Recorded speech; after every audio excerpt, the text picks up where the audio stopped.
Yo, baby. Good evening to you beautiful men and women around the world. Tonight, you're tuned into Networking with your host, Basil Artist. Guys, I had a special opportunity to interview a couple of new brothers of mine, Sahid Abdala and Bousi.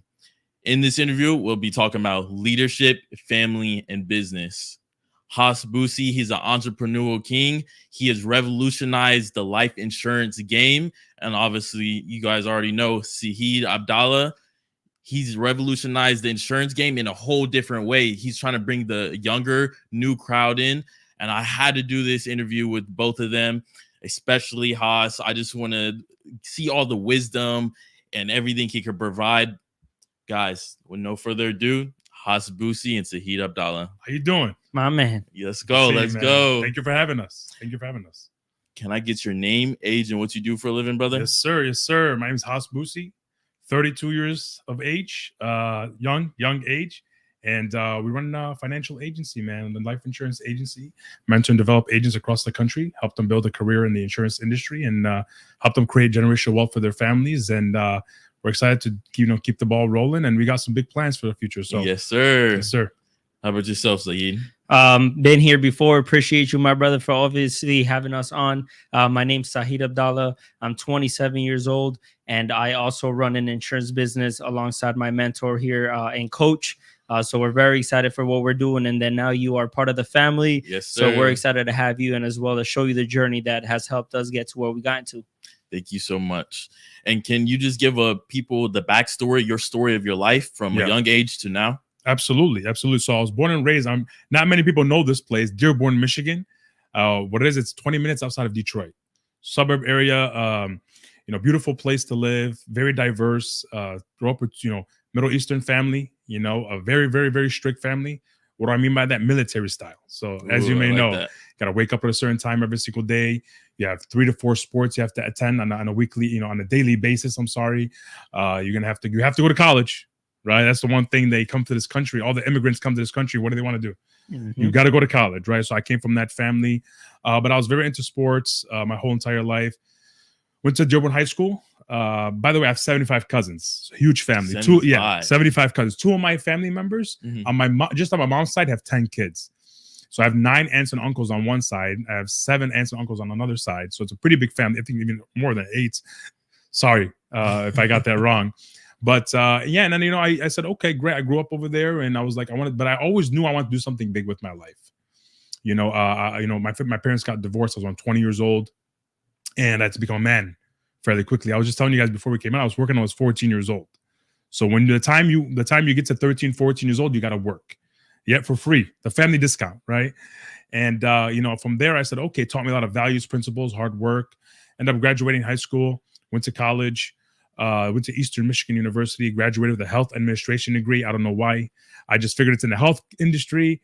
I don't like blood, so I'm like, I'm not going to get involved into that. But I got involved in the administrative side of it.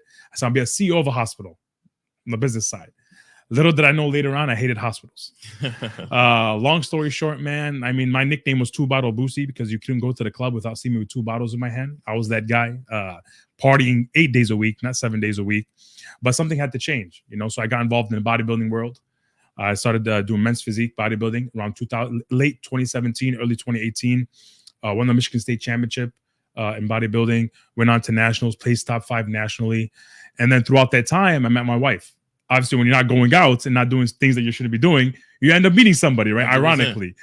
And met my wife. She lived down in Florida. And sometimes, man, when you've been through experience in life and women, you say, you know what? It's her when it's the right one when it's the right one. And I got a phone call with her. She'll remember this. She's probably watching. And I got on a phone call with her for 4 hours. And we hung up the phone. It was like, this is the one. And I met in January of 2019. We got engaged in May of 2019. We got married in August of 2019. September of 2019, I moved down to South Florida. And in October of 2019, I got involved in the financial industry. And I said, wow, why am I going to get involved in the financial industry? Think about it like this. Here's what I noticed. All my friends would graduate college and what they get into sales. But what kind of sales? Real estate. If not real estate, mortgages. So that was like the trend where I came from. Everybody's getting into real estate, being a loan officer, mortgage industry. Why? Because that's where all the money was. When I came down here, I had a conversation with someone, looked at me and said, Haas, I think you'd be great in the financial industry. I'm like, look, man, I failed college algebra 3 times. I'm probably not that guy. He's like, no, you're great with people. Long story short, I seen the fact of so many people weren't involved in the industry because a lot of people are chasing the new fad, what everybody else is doing. I said, no, I'm going to go above. I'm going to go in the blue ocean, right? So I seen this life insurance industry. I said, how many people do this business? Not many. Got involved, changed my entire life, and now we're here, and now we got big plans. But making a very long story in a short way, but we all come from somewhere, and I'm grateful that I was able to live the life that I live, but we still got a long way to go. So congratulations on all your wealth and success, brother. Thank you, my brother. Sahid, for the people that are newly watching, can we get your backstory? Yeah, man, of course. So I was born in Colombia. I moved here when I was 8 years old. I grew up, man, great family, a lot of good morals and values that I adopted early on. I grew up playing sports, so competition was always in the picture. I was always very competitive. I wasn't the best at school. Okay, so since I played sports, I kind of had to be good to be able to play, obviously. But just, man, listen, school wasn't my thing, and I was the troublemaker, the class clown. I was very good at making people laugh. I love being the center of attention. High school comes around, playing sports, getting more serious with the school thing. Senior year, season ends. I'm like, okay, what's next? Didn't really have a game plan. So I was like, Dad, my dad was in the military, that he was in the Navy. I was like, Dad, I want to go to the Air Force. He was like, listen, if you go to college first, so then you could go in as an officer, because enlisted, I wouldn't advise that because he did it that way. So I was like, all right. So we went, I enrolled in college, man. And I'm just, going to college, working 2 jobs full time, grinding it out. At the time I had a girlfriend. So that kind of always kept me in line to do what I'm supposed to do. And I went to FAU, got my bachelor's, and I'm like, all right, what's next? Right. And typically you go apply for jobs, interviews, right? You're trying to figure it out. And what I noticed, man, was like, yeah, I got a degree, but I was still struggling trying to find a job. So I started taking the entrepreneurship route. I'm doing stocks, crypto, and I'm trying to do odd jobs to not have a boss, to be able to travel, because I love traveling. So I will go to Colombia a lot, and I like the freedom, right? I like to control my time and my money. And then I remember I went to Colombia for like 3 months to try to figure life out, man. Like, okay, what's next? What should I do? What I want to do? I come back, and I always say that I didn't find PHP. PHP found me. I have, an entrepreneur job. I was working driving, actually. So I was driving for a Boca Lux limo. Shout out to them. One of my best friend's dad's company. So I was doing that, just to do something while I'm figuring things out. That's when I started at PHP, and I started part-time. I'm always very curious. I want to learn something. And man, as I got into that environment, being around people positive, know where they're going, the structure, the systems, the leadership. And man, a lot of the credit that the reason I stayed for so long and now I pursued this full time and I want a career out of it was because of the leadership that I saw in my coach right here to the left of me.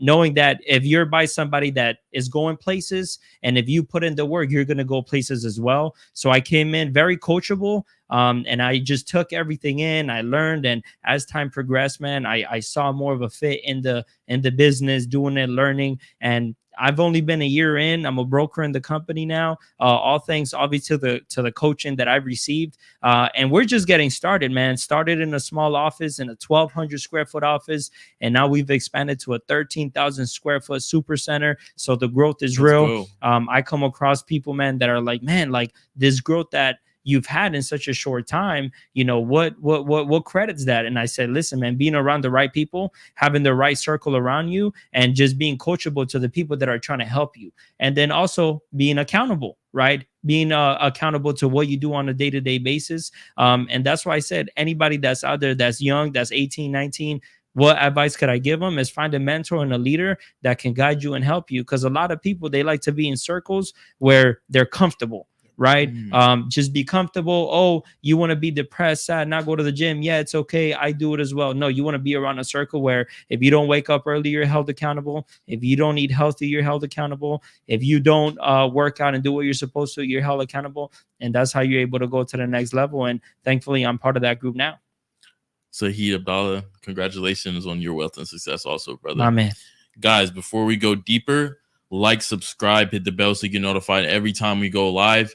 Guys, we also have memberships. This membership is for the Mentuition Network, so the Parallel Perspective Mentuition Academy, also for Networking.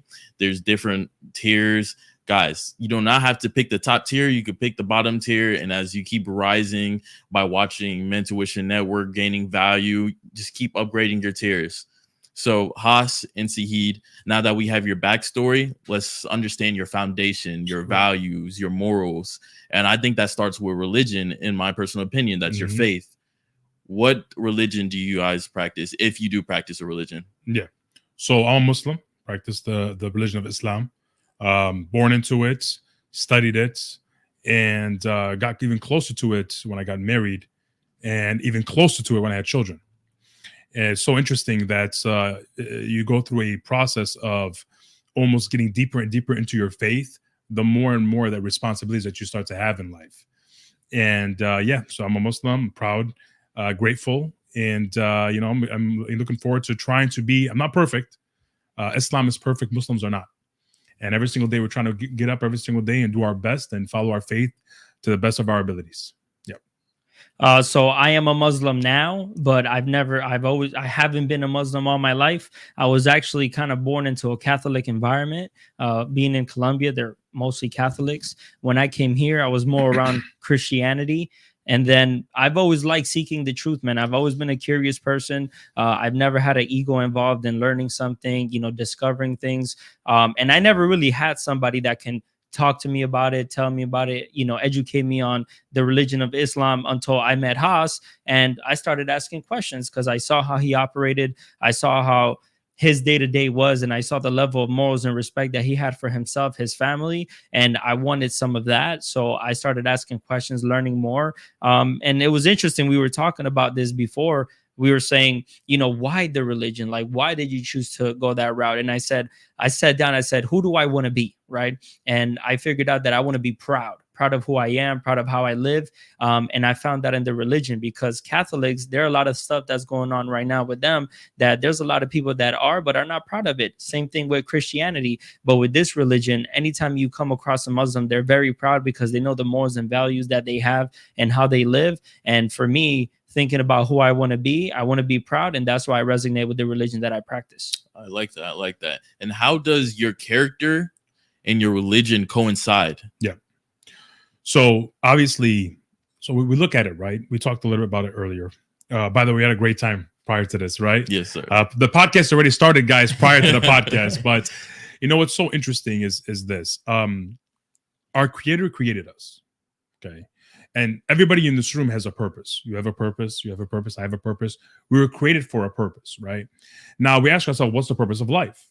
A lot of people will tell you, to be my best self, or to one day become this special artist, or to be a millionaire, or whatever the case. They may tell you their purpose. In Islam, our purpose is very simple: is to worship our Creator. So what a Muslim means, it's actually it says aslama, meaning it's the word to submit your will to your Creator, right? So let's talk about that. So what does that mean? God sent down for us a manual because he created us. So for example, if you look at this podcast, this cameras, all these things, that camera came with what? An instruction manual of how to operate it. I have to be able to take it out the box. I got to put it together. It operates a certain way. The computers, the mics, everything else around in this area operates in a specific way, but there's a manual that comes with it, right? Because somebody created it for a purpose. If God created us for a purpose, then there has to be a certain type of manual that comes with that purpose. And as we go throughout life, the Quran is the manual that we follow. Now, what does that mean? There's a certain way that you're supposed to live your life, certain values and principles that you must follow or ought to follow, right? The way that you create friends, the way that you raise your kids, the way that you do business, the way that you clean even to the details of the way that you clean yourself, all the way to the point of the way what responsibilities you have in your religion. You have to pray 5 times a day, so you have to stop your day to sit down and worship your Creator, and 5 times a day remember from all the craziness of life, right? So what does that mean? It brings structure to your life. So what are some values and principles, right? Number 1, we don't worship anyone except our God. What does that mean? I don't worship money. I don't worship people. I don't worship any materialistic things. Nothing can take a hold of you because your power comes from God. Another values and principles for me is you stand up for something, right? What does that mean? A man that does not stand up for something will basically be fooled by anything. Sometimes we have to say what we mean and mean what we say. And in Islam, that's very, very important, right? You have to be proud of what you are and pass it down to your family. For me, the biggest thing, man, for me is how to be a great father. Obviously, hopefully, when one day you guys, we have the ability to have children and God will bless you with that. It's the greatest blessing on earth. Now, what comes with that? You don't know how good of a person you are until you have kids, because then you have to start to teach that. You have to start to live that. Because when you're responsible for another human being, of breeding them when they're younger and start to teach them things, it's a whole different ballgame, right? Like a lot of times, because you're responsible for yourself when you're single. 100%. The moment you have a kid, the moment you get married, now you're responsible for other people. So for me, the religion of Islam really taught me how to be a man, how to be responsible. Last, I'll tell you, the thing that impacted me is how you treat your parents and how you treat your loved ones. Ooh, I like that. It's very big on how you treat your parents. In the Quran, it says that the heaven is at the feet of your mother. So it says your mother, your mother, your mother, then your father. So the way that we glorify our mother, because she gave birth to us. Our mother didn't create us; she gave birth to us. Right? She went through 9 months of struggle. I know my wife. I know what she's been through to have. We're on our second right now, and God willing, have thank you, brother. And I know what it takes. It's not easy. And being able for that to all happen, it's pretty amazing. But most importantly, how you treat your mother that gave you birth, brought you into this world, nourished you, took you to the hospital when you were sick, fed you, put you to sleep, took care of you, did all these things for you, right? So how do you think you should treat someone like that? So our religion gives us clear guidance of how to treat your parents, especially when they become older. And you'll never see a Muslim family have their parents at a what nursing home they call them. You'll never see that. We don't believe in that, right? We take care of them. We are the ones that are gonna be able to be there for them in the future. So those values, those respect is huge. Respect. I respect a 7-year-old. I don't care how young you are, how old you are. You respect them. We're not tolerant when it comes to certain things. Obviously, we stick to what the book says, and this is what it says, and this is what we're gonna follow. We don't have to go to another person and ask for forgiveness. I don't have to, again, no disrespect to any religion, but I'm talking about the religion of Islam right now. For us, it's us and our creator. It's a direct relationship. When you have that direct relationship, it makes you very powerful. So you operate your life in a way where your neighbor is very important to you, how you treat people around you. Doesn't matter about your color. Islam ends racism. I've never felt any racism in my life because I don't put it out. See, the world gives you what you put out. A lot of times people don't, understand that. What you put out to the world, that's what you receive in return. If I go around the street right now acting disrespectful to people, what do you think I'm gonna receive? Disrespect, right? But if you operate yourself in a certain manner of you're respectful, you say hi, you shake hands, you look people in the eye, you're humble, you don't take advantage of people, guess what's gonna happen? People are gonna treat you right, right? For the most part, in general. So it really taught me how to treat people, how to respect people, how to treat your parents, how to operate life with other types of people and other, and things of that nature and different personalities, and forgiveness, how to forgive. You don't have to forget. Forgiveness is huge in Islam. No matter what someone does to you, you forgive them. Because if God's the most merciful, who are you not to be merciful? Oh, I like that. Right? So if God's the most merciful, God forgives you, is patient with you. Why aren't you patient with other people and don't forgive them? So forgiveness is huge. And for me, those were the core foundations. I was like, man, I was struck by them. And again, did I follow it to the T my whole life? No. Islam is perfect. Muslims are not. But as you get older, I tell people, follow it early on. But as you get older, you start to get more and more closer to it, and it completely changes your life. That's what I would say. For me, man, so you talk about character, right? How does it go hand in hand with the religion? Correct. So when you think of somebody that has high character, what do you think of? You think of a leader. Right now, what does a leader have? A leader has respect for himself and for others. A leader is held accountable and holds other people accountable and is responsible for what they do and what they don't do. A leader is somebody that looks after for who? Their family, their parents, their kids.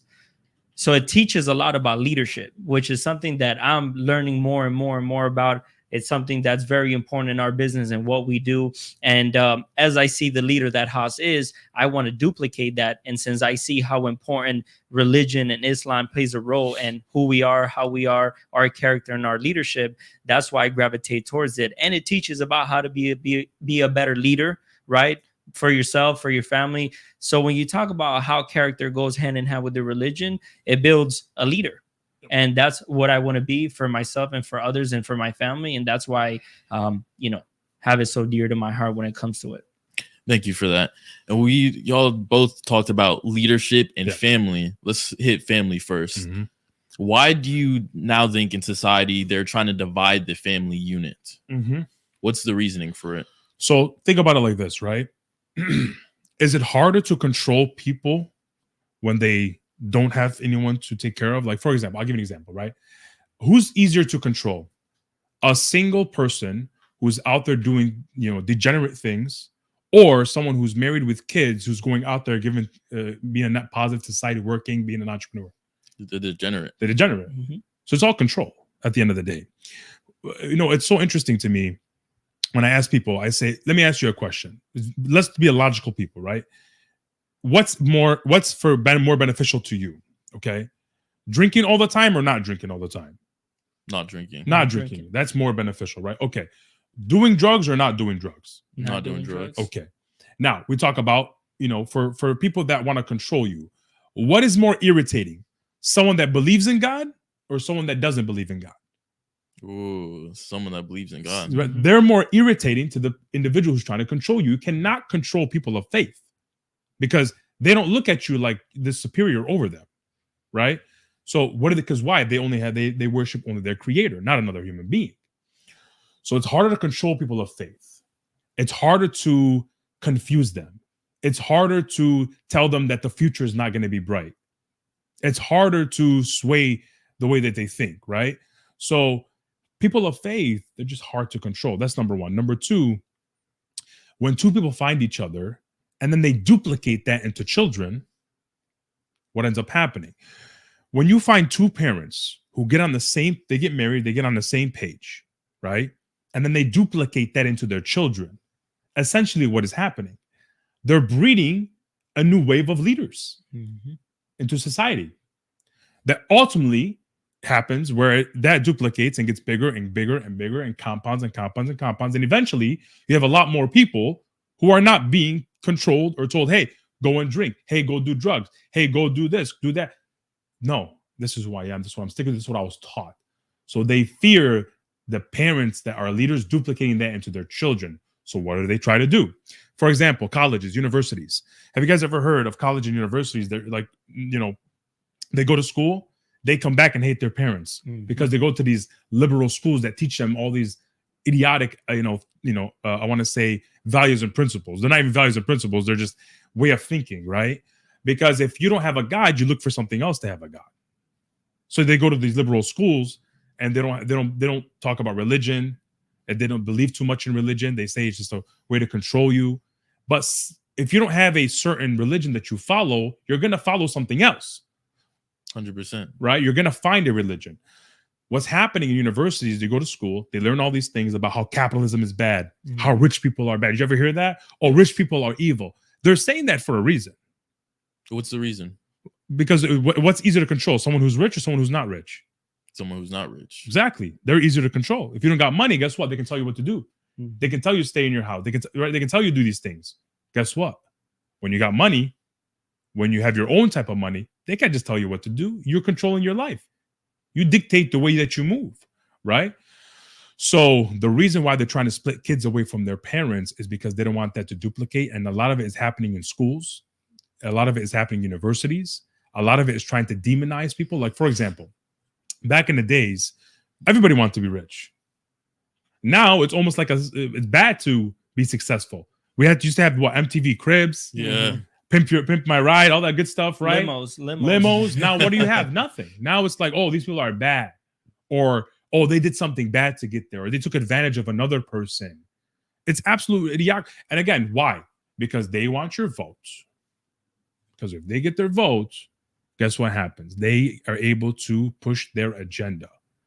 Weak people are easy to control. people that follow a certain set of values and principles, people who make their own money, people that have a family nucleus, people that lead, they're not easy to control. And it's very irritating for the ones that want to have a certain agenda they want to play to the people. Bro, he nailed it. I mean, I have nothing really to add, but I'll tell you this, my perspective on having kids has changed due to me realizing that that's what's going on. Because I'm very forward thinking, right? And I know that the impact that I make in this world, you won't see till 2 generations in. So I saw that, okay, the people that are not supposed to be having kids are having them, and the people that are supposed to be having kids are not. That's very problematic, and you're going to see the effects of that 2-3 generations down the line. So for me, when I realized this, bro, I was like, okay, no. If I'm becoming a better person, a better leader, if I'm making my money and I'm doing very well for myself, I got to make sure I have kids to duplicate that, and that way I can see the effects of that 2 generations down the line. Absolutely. I like what both of you said. To touch on everything that you put, I think you need to have good leadership skills and be a good leader. How do you become that leader, though? Very good question. You want to take that? No, you go ahead. I'll add. How you become a great leader. What's interesting is, so when I was younger, the teacher would, go, elementary school, they go around, who do you want to be? Who do you want to be, right? Firefighter, police officer, lawyer, doctor, all these other things they tell you, right? When it came to me, still remember this vividly, by the way, because when you're younger, you remember certain things in your life. This was one of those things. So I want to be a leader. What do you mean? Right? I want to be a leader. Now, at that time, I didn't think that leadership was a profession. But here's what I saw growing up. I was around a lot of leaders, a lot of men who were leaders. And more importantly, my family glorified leadership. Do you see how he led his family? Do you see how he is? That's how you got to be when you grow up. See, nowadays, we're making people the wrong. One of my mentors and our founder of the company that we work alongside is Patrick Bet-David. I'm sure you've heard of him. He says, today we have a hero making problem. We're making heroes of the wrong people. Make sense? Like back in the day, you wanted to be fit. What, you see your cousin, you see how fit he is? Come on, we're going to the gym. Great. Do you see how well he's treating his family? Look at the car that he's driving. Look how hard he's working. Nowadays, what are people glorifying? They're glorifying people that are dancing online, doing things they shouldn't be doing. They're glorifying all these degenerate things. They're glorifying sex. They're glorifying drugs. They're glorifying all these, right? And they're demonizing people that are actually speaking the good thing. They're demonizing people who are actually giving a good message. How are they doing that? Some of these, I'm going to stay on the topic of leadership, but when you look at why are certain people cut off the internet because of a certain, stance they take? Why? Shouldn't that be taught to your kids? Shouldn't leadership be taught to your kids? Shouldn't, strong energy be taught to your kids? You should work out. You should read books. You should work hard. You should be an entrepreneur. You should take care of your family. Aren't these things that we all want our kids to hear? Yes. Wouldn't you want your kids to hear that? So now the issue we're having with leadership is that we're not giving the right example. So for me, growing up, I was shown the example. Fortunate enough. A lot of us don't have that. So go look for it. Go be a part of a company. Go get involved with a certain group of people. Like, man, this person's a leader. Attach yourself to them, learn from them, and be able to duplicate that, right? So leadership to me is from right when you're younger, you grow up into it, right? Who are you? I'm a leader. Affirmations. Who are you? I'm a leader. My son's 2 years old. Who are you? Say leader. Say leader. I'm a leader. I'm a leader. You lead. Yes. What does that mean? He'll learn it when he gets older, right? Because things are caught, guys. They're not taught. That's the interesting thing about life, right?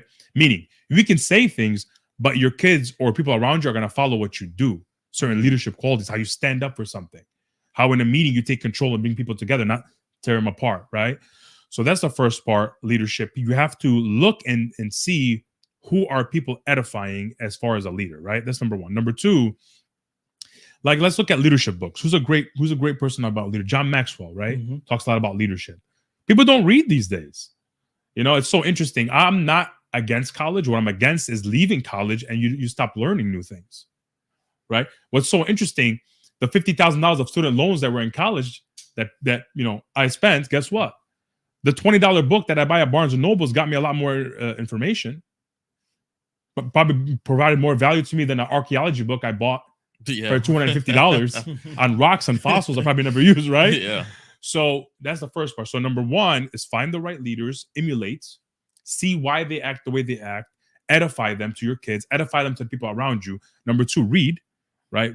Be able to read. And number 3, get in the right circles. Associate with the right people. Stop associating with yourself with people that are not bringing you value. We talked about this earlier. Value exchange, right? So leadership to me, it's an evolving thing, but you have to be looking for it. And it's not easy. That's the thing with leadership. It's not easy. Why? You're not always going to be liked. You know what's so interesting? I always tell my guys that I work alongside, I say, I don't want you all to like me. But deep down inside, you're always going to respect me because you know where I'm coming from. It's coming from a good place. Because if you want to be a leader and be liked, those two things do not always come hand in hand. There's going to be dislike. People are not going to dislike your positions because you have to lead. You have to challenge. You have to say, hold people accountable, right? But also still develop a relationship with them. So leadership is an art. Leadership is experience. Leadership is you saying, you know what? I'm going to be a number one. For example, there's a lot of people who are great number ones, but they're not good number twos. There's a lot of people who are a horrible number one, but they're great number twos, right? So I always say choose whether you want to be a number one or number two. Get involved with the leader, learn from them, read books, leadership, learn from other leaders that have a track record of being a good leader, and surround yourself around leaders, amongst leaders. Guys, for me, everything in life is leadership. Everything. Leadership is number one, and everything comes down. What I mean by that? With your family, lead your family. Your business, lead your business. Your friends, lead your friends. Right? What else? What else can we lead in our life? Let's brainstorm. What else can we lead?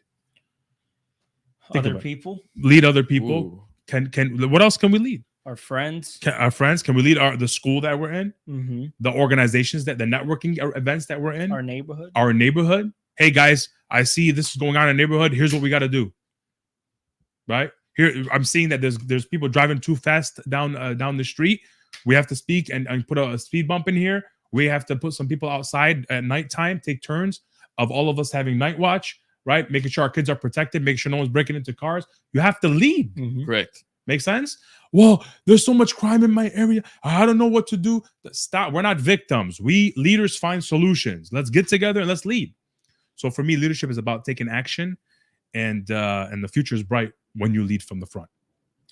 So I actually resonate with him when he says that I grew up around people that were leaders. So the leader that was around me that has been a huge impact in my life is my grandfather. And I told you that he held very, important roles in Colombia in education and everything that he did. He was a politician. He was a lawyer. So when I was very little, I, went with him to campaign, and I saw how he led other people, how he communicated. Mm-hmm. That's one of the biggest things when it comes to leadership is the ability to communicate and how you communicate to others, which is what I saw in him very early on. The way that he was able to take a bad, aggressive, argumental conversation to a understanding, let's break it down, let's unpack it, let's try to find a solution. So these are the things I saw very early on. And it's funny because he just flew in. I'm spending the holidays with him. So I've been having some great conversations with him. And I asked him, like, grandfather, how did you know you were a leader, or when did you know you were going to lead? And bro, he took me all the way back to when he was very little. So he was a boy, so he was 7-8 years old. So then I started looking back and looking at maybe at things that I did that were similar to what he did. So for example, how do you know that you're a leader early on? So when you're in a group of friends, right, and everybody's arguing where they want to do and where they want to go, and you say it, they follow you. Right? When you're in a group and conversations start and all of a sudden you're the one that has the floor, everybody's looking at you, listening and taking everything in that you have to say, that's a leader. So these are the things, man, that early on you can, pick out. So for me, it was adopting it very early on. And I didn't know all of these things were going to compound to now who I am and what I do now. And like he said, leadership is a very, very big role. A lot of people are afraid to be a leader. For example, what are we doing right now? We're leaders in what? We're leaders in a conversation that a lot of people are not having because they're afraid to. Yep. So we're leading in that aspect of talking about things that are unpopular and being a voice for the people that are voiceless. And that's being a leader. Absolutely. I like that. So guys, what we're going to do now is a little cool down. What I want the viewers to do, I want you to go back and you have, their backstory, you understand their morals, their values. We talked a little about family, we talk about leadership. I want you to write down your biggest takeaways that you got from this conversation so far, and we're also going to hit the chat right now. So Steve, do we have any questions or any comments? Let me see here. Everyone's just saying it's a great topic. Let me put some stuff on the screen here. Someone was saying Haas is dropping some major knowledge. Kate's in the chat. Shout out to Kate. RS was saying you guys are going over some great topics. And they're just liking the vibe. They like the way that the vibe looks. They like the ambiance, the couches. They said you guys look great. Thank you. If you guys have any questions for Haas or Sahid, please put it in the chat. Now what we're going to do is open conversation, because we kind of know your foundation, again, your backstory, the morals and values that you have. What I do want to touch on that we were talking earlier is Disney, the kind of agenda they're pushing on our kids now. And Haas, I know you're ready to talk about this one. It's interesting, right? So I'll let you take it away. So I mean, what's so interesting is when you're growing up, okay, you knew what was right and what was wrong. Now that's like up for debate all of a sudden, right? And we're seeing it with so much, different companies. Like, for example, Bud Light. You see what happened with Bud Light? Bud Light had a mascot, and the mascot came out, and they did this whole thing, right? No problem. I guess it was a marketing campaign. Yeah. And they said, here you go. All of a sudden, you've seen what? The most masculine drink, which is, for them, is beer, right? Yes. All of a sudden, they put a mascot. It didn't make any sense. Whoever was part of that networking or the marketing manager they completely dropped the ball. Now, here's the interesting part. How they dropped the ball? Didn't that have to get approved by somebody?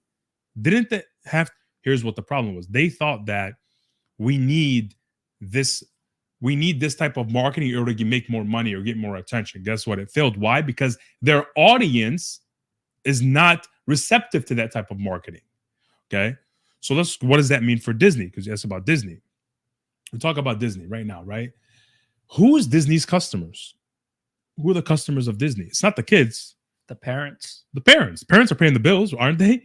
The parents are that Disney Plus? It's like what, $60 a month or something? Mm. Or the TV. Who's turning on the TV for the kid? The parents. Who's paying for the bills? Parents. Who's paying for the cable? Yep. So what the problem with Disney is, they failed their customer. They did not know who the right customer was, and they're seeing the effects of that. You're seeing their stock. What's happening? Plummeting to their stock, right? Why? Because we have to ask ourselves the question, why? Why are you having these type of movies or things that you're trying to have this? What are kids supposed to learn at an early age? Let's talk about what did you learn when you were a kid?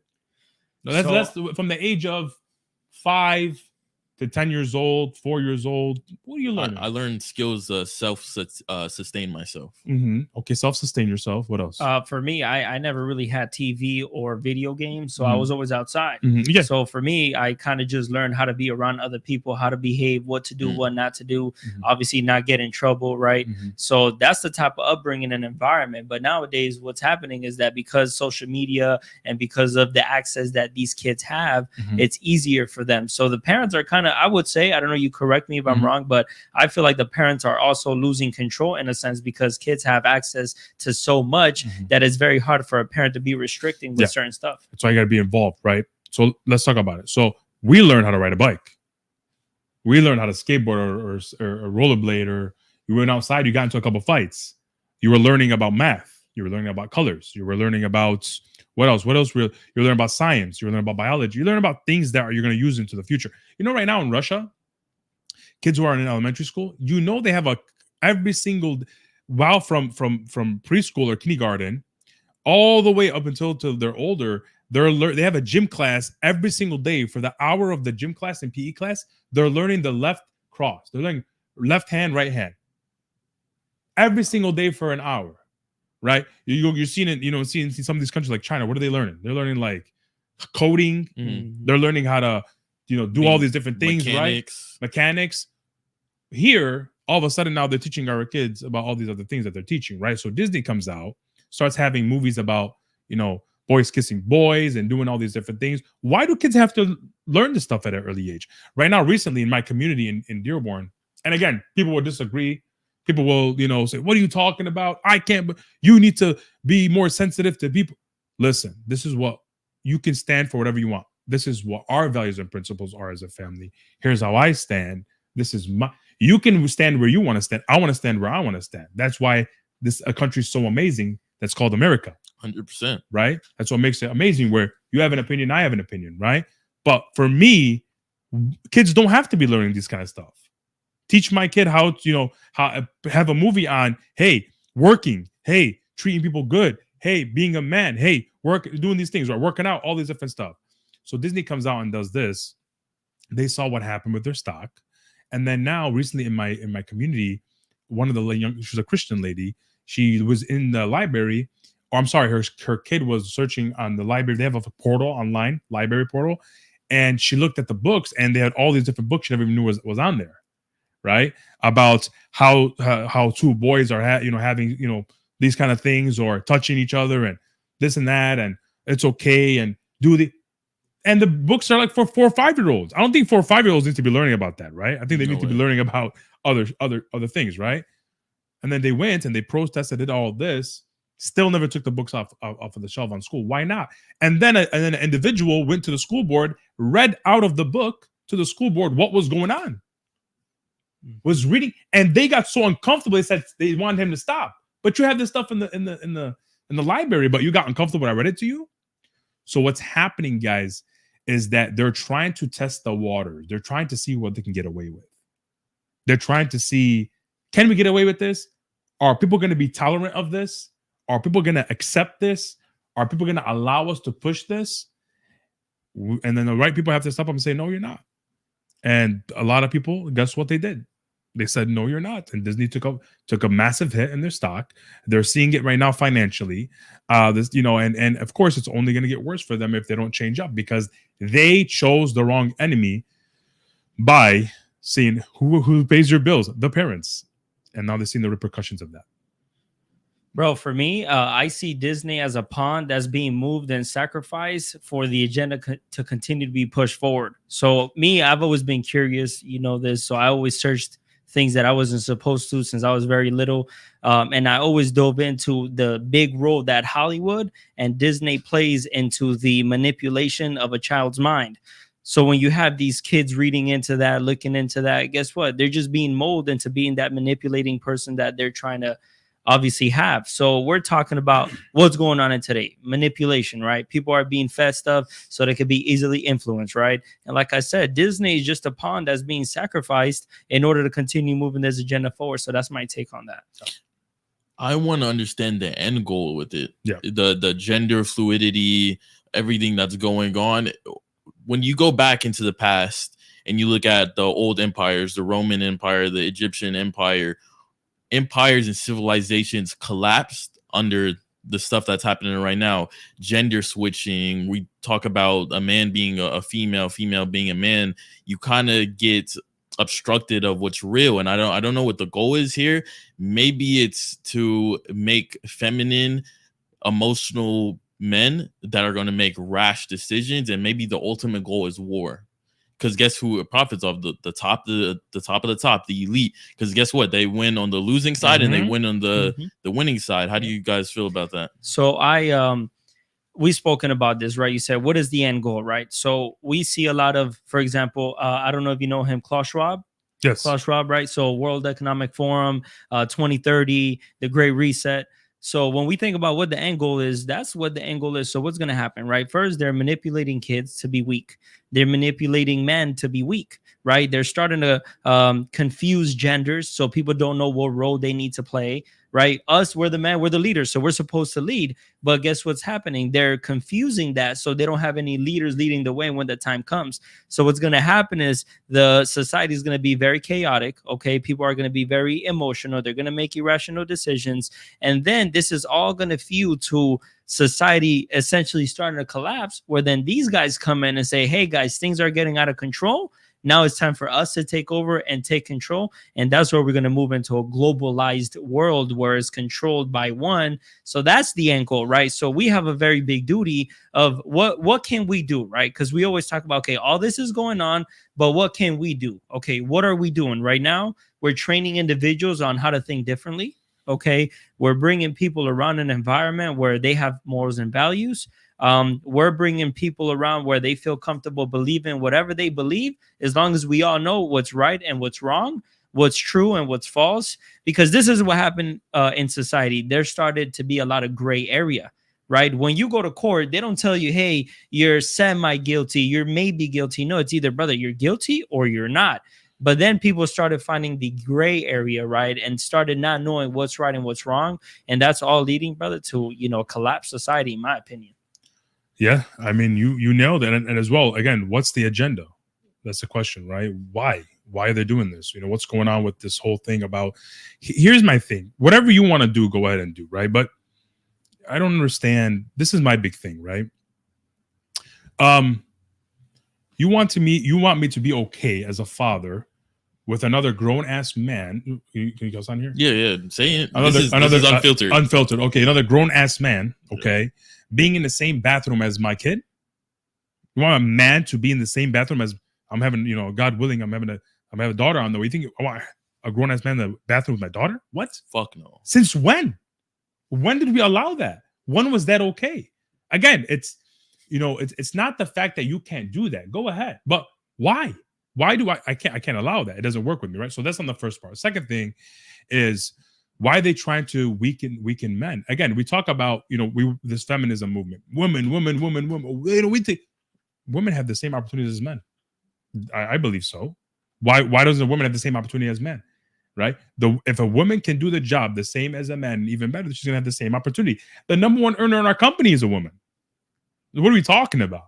Right? We're looking at some of the, my wife, she works alongside me, strong woman, beast, works, sits down, knows how to talk, knows how to lead, trains, does all these different things, right? But here's what's happening. A woman should be more upset about anything. The woman should be coming up and saying, what are you trying to do? Trying to have, you guys see on a Vlad interview with Bousi Badass, right? He says, wait until they put a boxer in the ring with a woman, right? Acting like think about that. A man says, I'm a woman, goes into a boxing ring with another woman. What's going to happen? It's not going to look pretty, right? It's not going to be nice. So why are they doing that? Why all of a sudden now it's a norm, right? Here's my take on it. Do what you want to do. Live your life the way you want to live it. Just stay away from the children. Let the parents dictate how they raise their kids, right? As an adult, you have the right to do whatever you want. And guess what? More than enough, people don't have a problem with you. Do your thing. Stay away from my kids. Let me raise my kids. You didn't give birth to them. You didn't raise them. You didn't put the hours and hours and hours into them. So why are you telling me what decisions I can make for my kids? Like right now in California, if you guys hear about, they made a new law in California. A kid can actually run away from home, okay, and get a certain type of care where they can transition without the permission of the parents. Completely legal? Completely. Mr. Gavin Newsom passed that. Age. Any age. Mr. Gavin Newsom passed that, right? And be like, well, yeah, it's okay. No, it's not okay. What are we talking about, right? Without the consent of the parents. So what do we? So right now, a lot of people in America are confused, and we have to be a voice of saying, hey, no, it doesn't work like that, right? What do you mean, Haas? You should be more sensitive to people the way that. Again, do what you do if you're an adult. Stay away from the children. Let the parents raise their kids.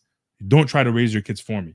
In school, they should be learning about math and how to be able to solve problems and learn skills and become a better human to society. They don't have to be learning about things like this.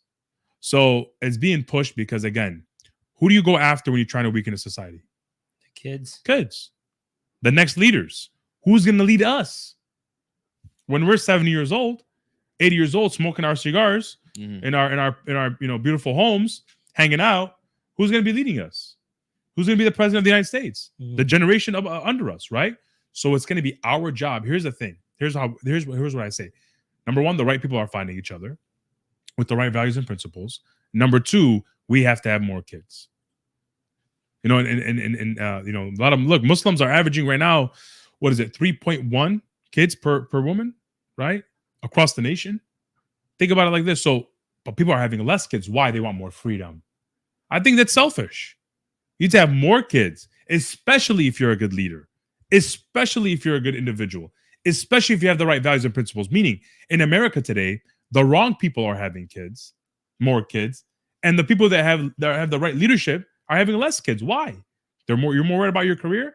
Look, knuckle down, make your money, have kids, raise freaking beasts. Let's go over there. Let's spread the right values and principles. Let's do our part, and then the rest will follow. But the right people right now are meeting each other, and I truly believe that the future is bright.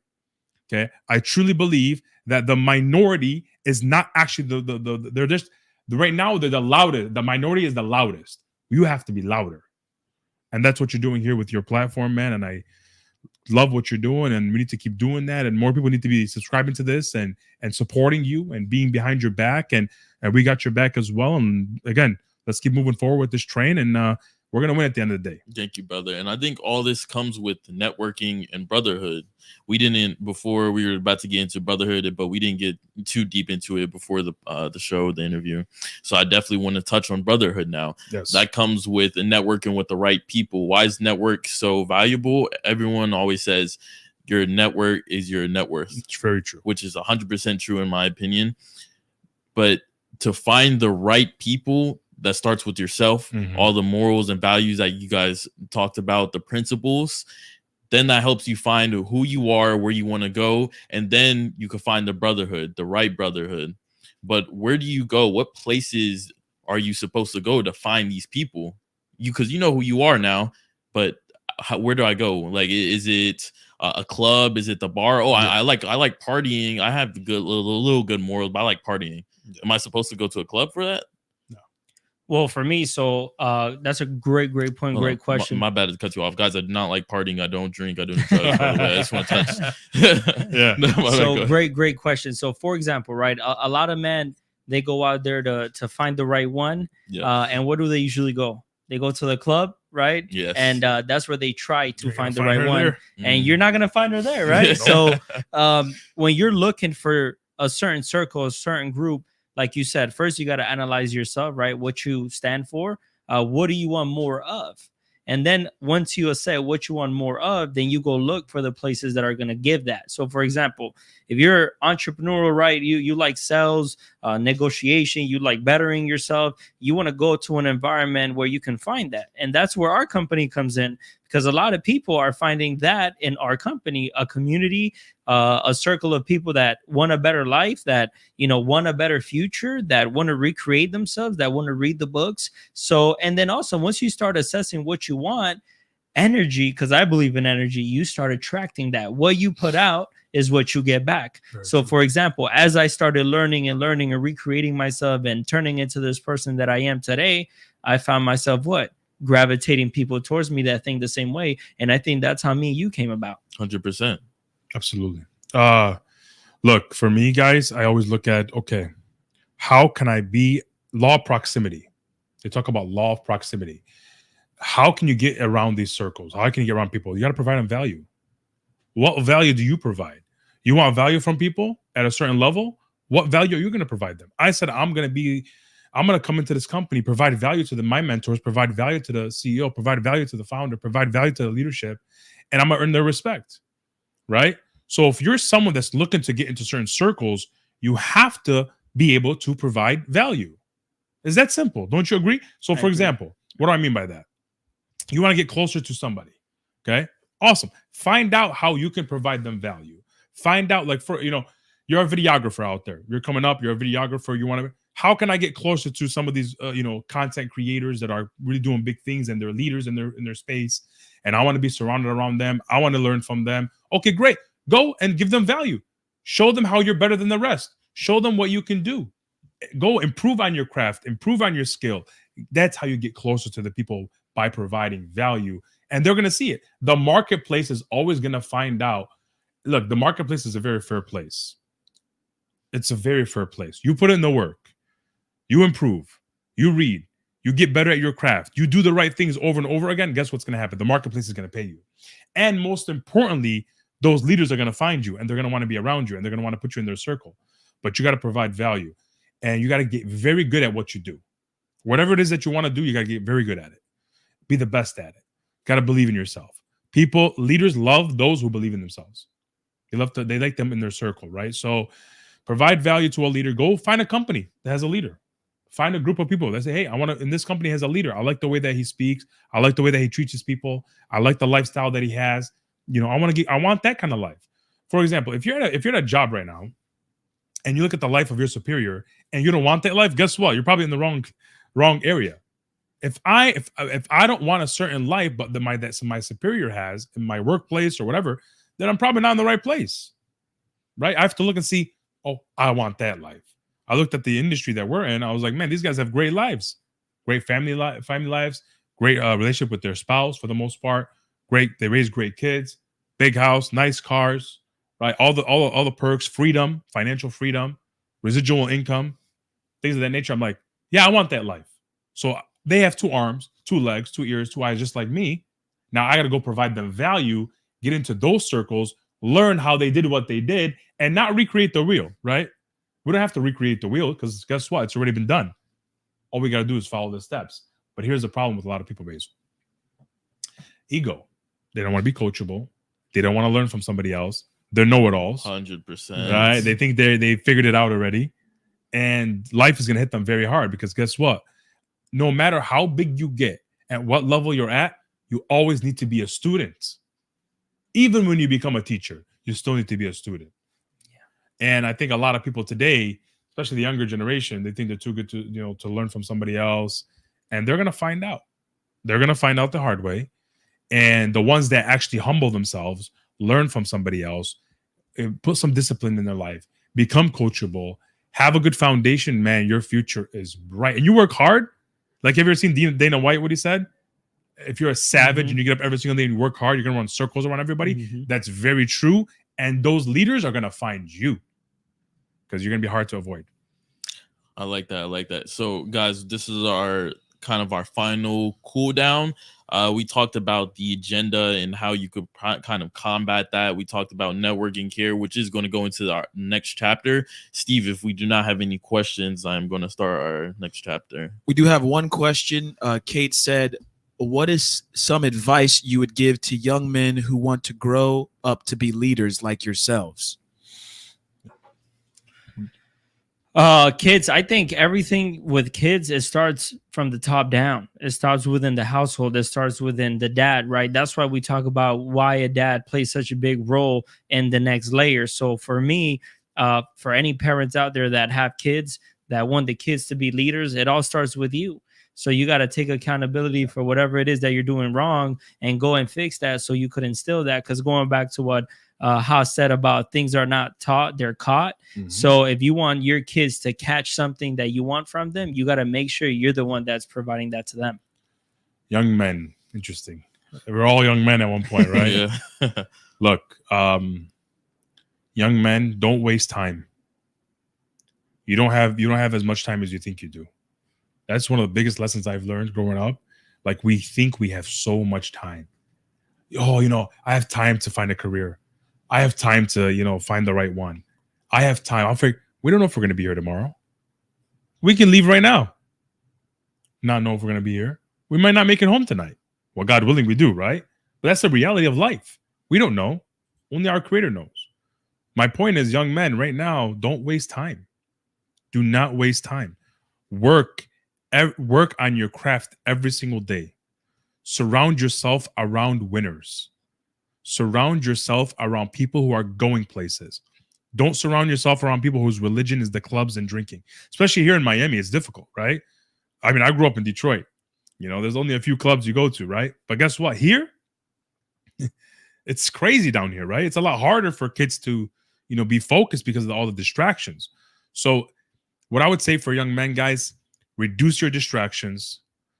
Be around the right people. You don't have as much time as you think you have. If you're at home right now, at a Friday night, reading books. Today's Friday night. Friday night, reading books, getting better, improving. You're watching this podcast right now. You're taking notes. you're doing things that are going to benefit you in the future, you're doing the right thing. But if you're out right now getting drunk, no problem, do that. If you're out right now doing drugs, no problem, do that. But guess what? Not just like how good habits compound, bad habits compound. So when you're younger, develop the right habits, develop the right sequencing, okay? Be around the right people, and also, most importantly, you don't have as much time as you think you have. We got one more question from RS. Also, guys, send in your super chats to support the channel if you have any more questions after this. RS says, how should a man treat a good woman and vice versa? Interesting. Sahid, do you want to take that away? Yeah, I'll take that. So one thing that I would advise women to do, right? And this is going back to how you treat your mom. Yeah. Right. So women, when they're in their process of finding the right man, they have to go and look for how the man treats their mom. Okay. So that's why for me, I make sure that I treat my mom very well, bro. A lot of respect. I try to be very patient, compassionate, have empathy. Because I remember how she treated me when I was little. You know what I mean? The patience that she had with me. I was a troubled kid and she had a lot of patience with me. So for me, I treat my mom the right way. So when that partner comes, I have, right? And she's seen how I treat my mom. But a man should treat their woman, man, with a lot of respect. You should treat the woman you're going to be with for the rest of your life if it was your mom, essentially. So that's what I would say. Great question, by the way. Who's a RS? Great question, brother. So for me, guys, it's very simple. The way I treat a woman the right way is by having the right standards in my household as well. Very simple. What does that mean? You make their life better by having high standards in your life, right? Like, for example, me and my wife, this is our standards. We're gonna work every single day. Our standards, we're gonna go to the gym. Our standards, we're gonna eat healthy. Our standards, we're gonna be close to God. Our standards, we're not gonna go out and drink. Right? Me and my wife, I've not taken a sip of liquor in almost 4 years now. Okay, what does that say? That's our standard now. Every Friday, go to the mosque. So I'm going. You need to raise the standards of your households. Which what happens when you do that? It gives her a better life because you're operating at a certain level. A lot of men, the issue with a lot of men, they don't take care of themselves. Right? For example, they don't go to the gym. They're not improving in their work ethic. So you have to take more self-accountability in order to make her life better. You want to treat a woman right? You got to treat yourself right. Because if you're not treating yourself right and you hate yourself, what happens? You start treating them wrong. Correct. Mm-hmm. They start to feel the effects of it. Because as men, we need to be operating in a certain way. So to answer your question, my brother, the way that you treat a great woman is by having high standards in your household, by having non-negotiables, by having a clear vision for your family and where you're going. Financially, you need to get up and support. Spiritually, you need to get up and support and lead. Mentally, you need to get up and support and lead. And you'll see where your life will go. Sky's the limit. Coach, I actually have a question for you. Me and him, we've spoken about non-negotiables. For those that obviously may not understand what non-negotiables would be, can you unpack what are your non-negotiables in your household? Great question. So my wife knows this very, very, very specific question. Don't get in the way of my dreams. When I got married, I said, I'm not the safe guy. What do you mean you're not the safe guy, right? I'm not a guy that's going to, just work 9 to 5. I'm not a guy that's not going to take any risks. I'm going to take risks. I'm going to work long hours. I got a big dream. I got a big vision. Are you okay with that? A lot of women are not okay with that. Having a man that's ambitious, that takes a lot of risk, that is not at the dinner table every single day. So I said, don't get in the way of my dreams. That's number one. Number two, respect. The moment that a woman loses respect for her, or, for example, the way you speak, like the way that a woman speaks to her man, or vice versa as well, right? How do you speak to each other in the household? By the way, are we all human? Yes. Do we make mistakes? Of course. Am I perfect? Hell no. I make those mistakes. But there has to be almost like, hey, you can't do that. What does that mean? A non-negotiable is a point where this cannot happen, or it's going to lead to the D word, right? Number one, don't get in the way of my dreams. Number two, respect in the household. Always respect at the highest level. Number three is kids. The way we raise our kids, it's a mutual thing. You don't make decisions on behalf of the kids without, coming to me. Same thing with me. I don't make decisions on behalf of the kids without going to you, So that mutual understanding creates a beautiful relationship. When you're both on the same page, you both have the right because she may have also a vision for what she wants to do too, but guess what? It comes together with your vision and her vision, right? You have the right values and principles. So religion in our household, very important. God, okay, in our household is a non-negotiable. That's my non-negotiables. Don't get in the way of my dreams. Respect in the household. If you ever make decision for the kids, they have to be both mutual. You have to come to me, I have to come to you. And last one, God and faith, strong always, because nobody can penetrate that household. It's gonna be strong, and they have a solid foundation. And when you and her are together, and no one can sway you, no family member can come and be like, "Oh, did you hear what?" and try to like pin you against each other. When you have each other's back, it's game over. Taking over the world. 100%, 100%. We do have one more if you want. It's not a super chat, but let me know, Basil. Yeah, let's do it. All right. Mahmoud Ajami says, Mahmoud says, how do you guys tie in your religion with your business? Oh, okay, guys, that's the next chapter is business. So we'll end this chapter and then we'll revisit his question at the beginning. Yeah. So guys, in this chapter, again, we talked about kind of societal agendas, etc., and we had a couple bonus questions at the end. So again, your biggest takeaways, write that down, and then we'll go into this next chapter. Yeah. If you have any questions, we'll talk about that. But now this chapter is about business. I want to get very deep into this. If you're in PHP, if you're not in PHP, if you're part of GOW or you're not part of GOW, you want to be part of it, right? Hit myself up, hit Haas up, hit Sahid up. If you want to make a little extra side income, or you want a full-time business that's not a 9-to-5, something that you create from yourself, and you have mentors that will guide you to get to the point they're at and beyond, then hit us up, and we're going to get into that now. This is a huge and the biggest and most important chapter of this whole interview. You kind of got the behind the scenes, their backstory, their morals, the foundation they have as humans and in their mind to get them to this point in their business, right? Because if you don't have the right morals, you're not going to succeed in life. They have succeeded in life, and that's because their principles. So guys, let's get into the business aspect. And Steve, can you ask that question again? We'll start with that. Okay, yeah, sure. Mahmoud says, how do you guys tie in your religion with your business? I'll take this one. I'll make it very simple. So for me, how do I tie it in? Okay, so there's a verse, very powerful. It says, God will never give you more than you could handle. So for me, when I'm going through hardships in business, that's when it always comes up. Why? Because you need that faith in order to get through everything. So it makes things that come your way that are very, very hard so much easier to overcome. And that's for me the very simple thing. Very powerful. With hardship comes ease. Indeed, with hardship comes ease, right? Very powerful. Very, very powerful, Sahid. So it's the way that you lead, man. Values and principles. For example, growing up, I had the fear of God. What does that mean? God's watching you. Your parents, you will put that fear in God in you. My mom put the fear in God in me, right? Where, okay, I might not see what you're doing, but guess what? God's going to see what you're doing, right? Our faith is a lot about doing right by people, by your neighbor, treating them right, doing what's right, not scamming, not doing bad things towards people, not stealing, not cheating, doing the right thing. And for me, the values and principles from my faith has allowed me to really trickle that into my business and has allowed me to lead people properly. Because in order to lead, you have to be transparent. You have to be vulnerable because you're not perfect. You have to be able to treat people the right way. You have to be. And what does treating people the right way mean? For example, somebody comes to me and they're having some difficulties in the business. I'm not going to be like, yo, you suck. You got to figure this out, right?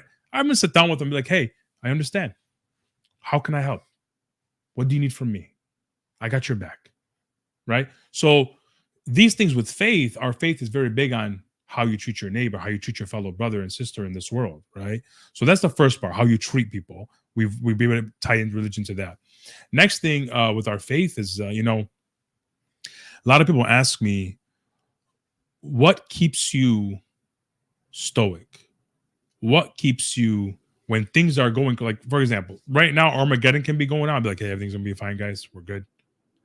Where does that come from? Guys, everything's written. Everything's written. Everything's written. And we're just got to do our part. And the blessings will come. So you're destined for something here. And it's written from when you were born. And it's written in the future. Of course, we have free will to make our own decisions. Just know, though, the odds of you being born is 1 out of 400 trillion. And God chose you to do something on this earth. So for me, every single day I wake up and God, because in Islam, we believe every single beat your heart beats, it seeks permission from God. Think about that. When you're sinning, when you're doing bad things, guess what? God still gives you your heart permission to beat. That's deep. Think about that, right? So every single day I wake up, got one more day at this. Let's go run, baby. Let's go win. Let's go fight. Let's every single day attack it like it's our last. Because not every day is promised. And for me, that's all the motivation that I need, is that God woke me up today to go out there and do something big with my life. He has something big written down for me, else I wouldn't be here. And God has blessed me so much in my life, beyond measure, to be able to see. People have eyes, but they can't see, my brother. People have ears, but they can't hear. People have legs, but they can't walk. I mean, everybody here, God gave us our faculties still, right? We can do all these things. I'm grateful for that. So I got to wake up every single day and do my part, because God's doing his. So. I'm glad we started on that question. That was a great question. Yeah. So now, guys, we're gonna kind of start from the bottom up on business. So either one of you guys want to talk about PHP? Mm-hmm. I actually want to ask a question that's going to tie into everything. Okay. Let's do it. So for me, one thing that stood out when I started at PHP was the fact they have a book of the month. Mhm. So every month we read a book as a company and we share our takeaways. Now, what was interesting was how people dissect books, right? So differently. So my question to you, Coach, is book of the month, Choose Your Enemies Wisely by Patrick Bet-David. Yes. Business planning book. So I know Pat was saying, man, there's books on finance, there's book on this, but there was really nothing that was for business planning that anybody could read, whether you're a CEO, whether you're a politician, whether you're an average person. So as we're reading this book is very powerful, by the way. I have absorbed some insane knowledge from that book. But my question to you, Coach, is how are you dissecting the book and what are you getting out of it? It's very interesting. It's not for everybody, right? But it's definitely a book everybody needs to read. Okay. The way I'm dissecting it is, in business, sometimes what happens is we're too logical, right? What does that mean? Okay, the new year, here's what I'm going to do. Here are the numbers I'm going to do. I want to have, 1 million subscribers next year. I want to do 1,000 shows. I want to do this. I want to do that, right? You have all these projections, all these numbers, right? You have I got to work on this skill, or I need this amount of staff, and I need to put this. So it's all logical, right? Well, a lot of people don't know how to do in business, especially when they're planning for the next year, is attached to the emotional side to it. So, for example, what's the emotional side of skill? Will. What is will? Look, there's not a lot of people going to be doing a podcast at 11 o'clock at night, 10 o'clock at night. I don't know what time it is, right? So, but guess what? You're doing it. A lot of people are not willing to drive 2 hours to an appointment to go help a family. Guess what? We're willing to do it. A lot of people are not willing to, stick it out on Tuesdays and Saturdays and all week, working 80 hours a week, going after their dream, waking up every single day, being in the same spot they were in yesterday, but still going out there and doing it. Not a lot of people will do that, right? Not a lot of people will go through the pain of life. So the first part of financial freedom, where you start to make a little bit of money, is now you're willing to improve. You're willing to work. You're willing to go to the appointment. You're willing to drive. That's all emotion. It's not logical, right? It's not logical to drive 2 hours to an appointment and them not even show up. It's probably more logical to go on a Zoom call. 100%. Right? But guess what? No. I'm going to go drive to them and show them how important they are to me. Right? The next side is the enemy part. Have you chosen your enemies wisely? A lot of times in life, we choose the wrong enemy. For example, you choose your spouse as the enemy. She's not your enemy. She's your ally. She wants what's best for you. Or your husband. You choose him as the enemy. For example, feminism. Whose enemy have they chose? Men. You chose the wrong enemy. Men are not your enemies. Because what's going to happen when you get older? when you're 70 years old by yourself? Is the man going to be your enemy? Probably not. You're choosing the wrong enemy, right? I look at a lot of Christians. Muslims are not your enemy. We're your ally. We believe in a lot of the same things. We don't like what's going on, right? Do you like what's going on? No. Great. We agree on this area. Let's put all the other theological stuff on the side and let's go agree at least here, right? And let's, so that's choosing the wrong enemies. So in the book, for me, it's what enemies you have. Okay. The enemy could be a bully. The enemy that could be an ex that broke up with you, that told you never going to be anything. The enemy could be your teacher in school, in high school, that said you're not going to be shit. You remember that? Your enemy could be the parents that didn't believe in you. The enemy could be your friends that laugh at you. That, when you went and tried something new, guess what they did? They said, he'll never do it. Look at him. He's working and doing all these things. He's never going to do what he's saying he's going to do. I don't believe him. He talks a big game. The people that quit on you as a leader, they didn't believe in you. For example, you quit on me, no problem. But for the rest of your life, if God keeps me healthy, you're going to have to deal with me. Because all I'm going to do is keep growing and growing and growing and growing and winning and winning. And guess what's going to happen? You're going to see me every single place you go for the rest of your life to ever doubt me. That brings out a certain emotion, right? Like, are you fired up right now? Like, yeah. I want to go take over the... So some people got to tap into that. Well, that's not healthy, Haas. No problem. That's why it's called business planning for the audacious few. You're not part of the audacious few. The audacious few that do something big had an enemy. Elon Musk had an enemy. Didn't he? Yes, he did. Read his book. Right? Michael Jordan. He had an enemy. The Detroit Pistons. My team, right? But Michael Jordan said, man, I'm getting beat up going in, trying to go for a layup. What did he do? He watched it in The Last Dance. He went back and started working out. Tim Grover came into the mix. Who's going to be our event coming January, right? All these different... He had an enemy. He had to improve. The enemy made him better. So you're looking at all these different things where some of us have to tap in and find that enemy, because the enemy is going to wake you up without an alarm. The enemy is going to make you drive 2 hours because you want to prove them right, or prove them wrong, or the people you want to prove right. So that book has really allowed me to tap into that emotion of business planning and not just be logical and say, yep, here's what I'm going to attack. It's going to bring a different animal out of you. And I highly recommend everybody to read it and go out there and change your life in 2024, man. I'll add something that I've kind of taken away from the book is that a lot of people, when it comes to the new year, clean slate, let's start it off, and then they go tackle on whatever goals I put.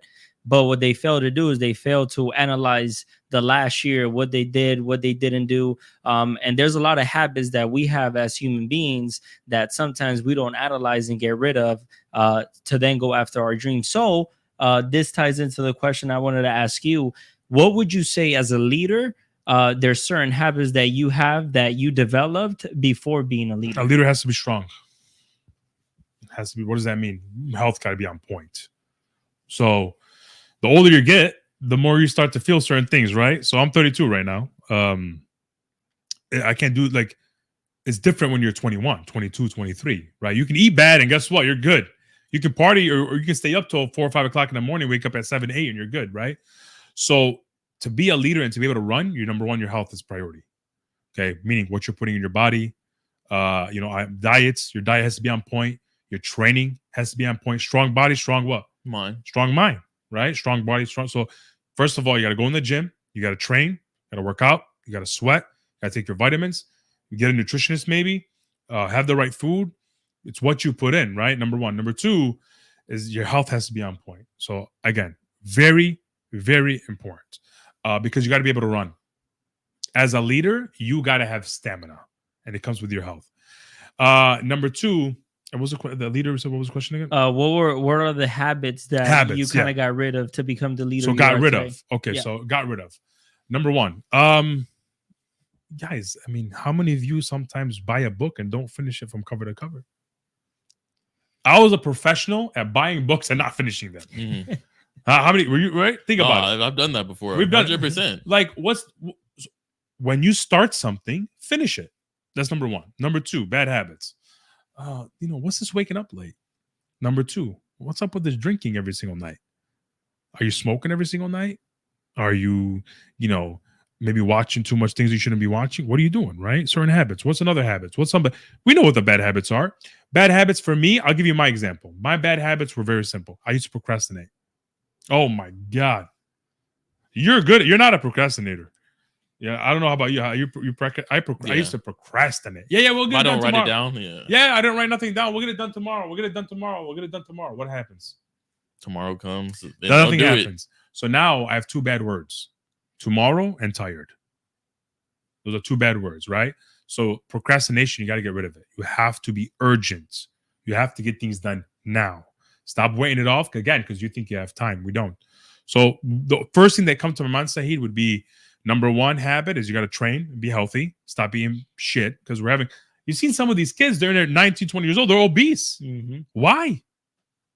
Recently, there's a guy that was on a podcast. He said, I went to Italy, and Chris Bumstead, actually, Mr. Olympia, 212 on PBD podcast, he said, I went to Italy, I ate pasta, I ate all this food, and I actually stayed the same way. I even lost some weight.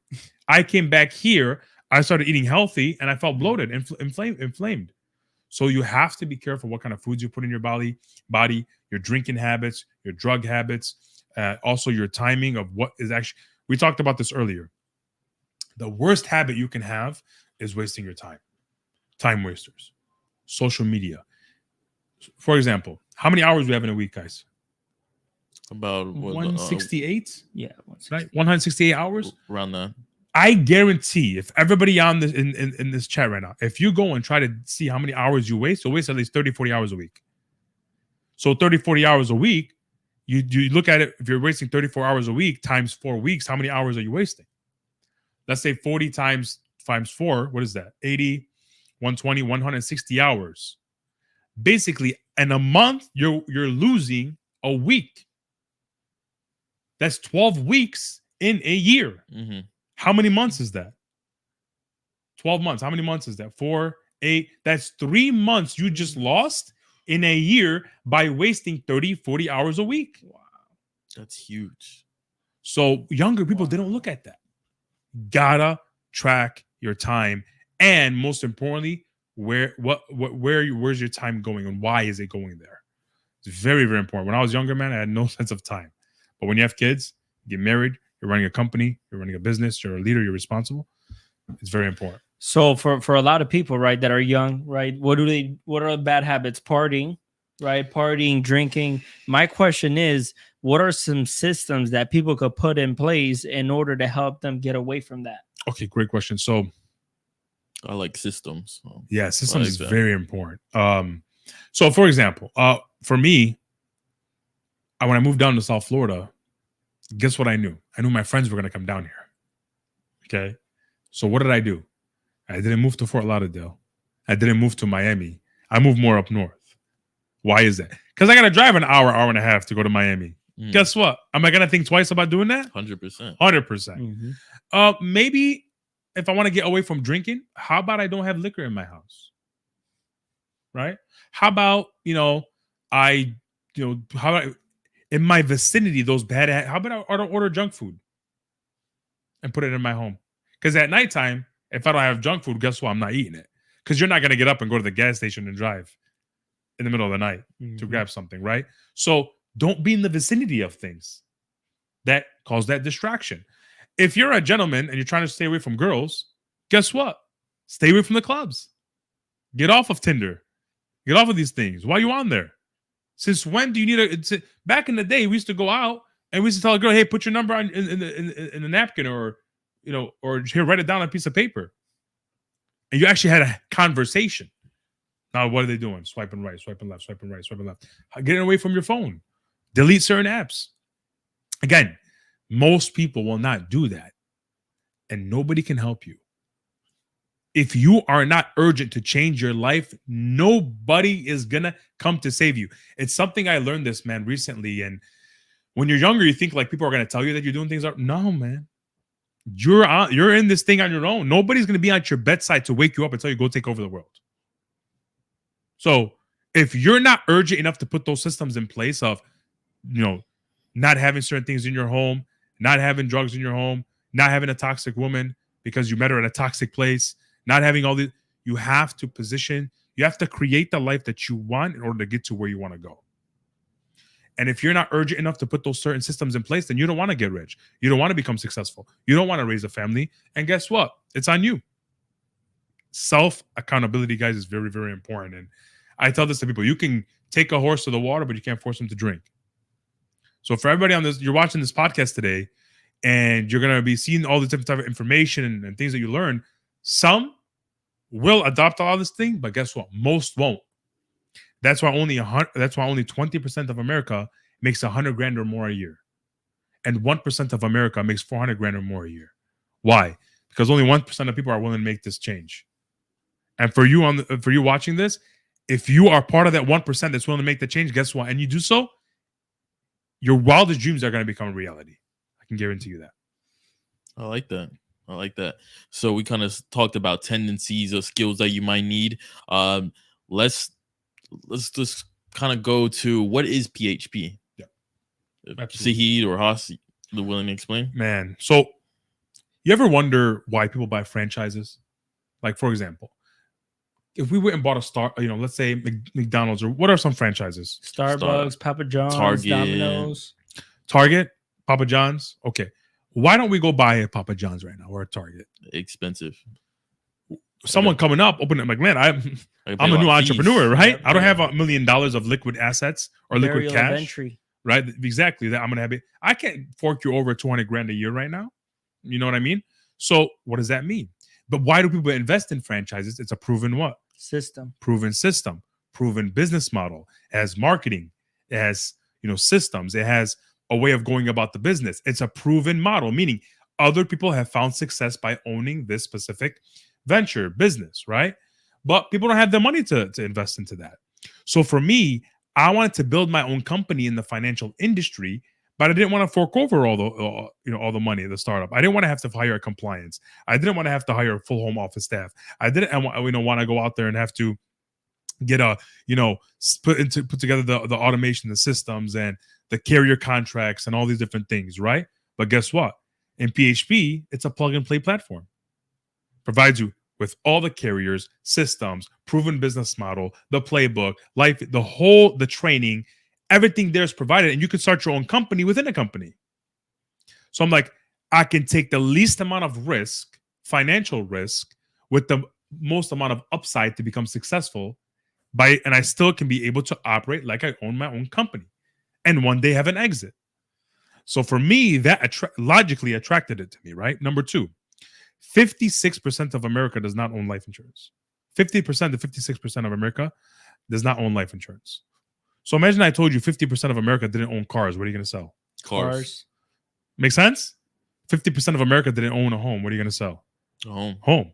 Right now, today, over 2 million realtors right now in America, licensed realtors, and there's less than a million homes for sale. Does that make any sense? Crazy. The average realtor sells half a home a year. Guys, the number one thing we all learn in business is supply and demand. Mm-hmm. That's what business is built around, mm-hmm. right? So, but why more and more people get involved in real estate? Oh, why? Because do a good job at marketing it to you. So in PHP, what we did, we completely revolutionized the way that life insurance, number one, is marketed to people, the way that we recruit and develop and train agents, the way we help people build a business through a proven business model, the way that we acquire our clientele. We don't knock on people's doors. We don't cold call. We build a real business through professional networking, like you're doing now, through referrals, through building a business, through building a brand, right? That's the way to you build a business that's sustainable for the future. And the values and principles of the company, most importantly, the foundation, the founder, the way what Patrick Bet-David built, the way that the leadership have molded this company to being one of the fastest growing companies in America. Why? Simply because of the values and principles, and because we got grit. We're not the biggest, but we're going to be the biggest. We have a real vision. We're going places. If you want to align yourself, you want to roll with people that have good values and principles, that want to go somewhere, that have a proven business model. And guess what? People are making money. And it doesn't matter about your age. We don't care where you come from. We don't care what language you speak. We don't care what educational background you have. All we care about is simple. You want an opportunity? You want to work hard? Let's go freaking run. Let's go take over the world, baby.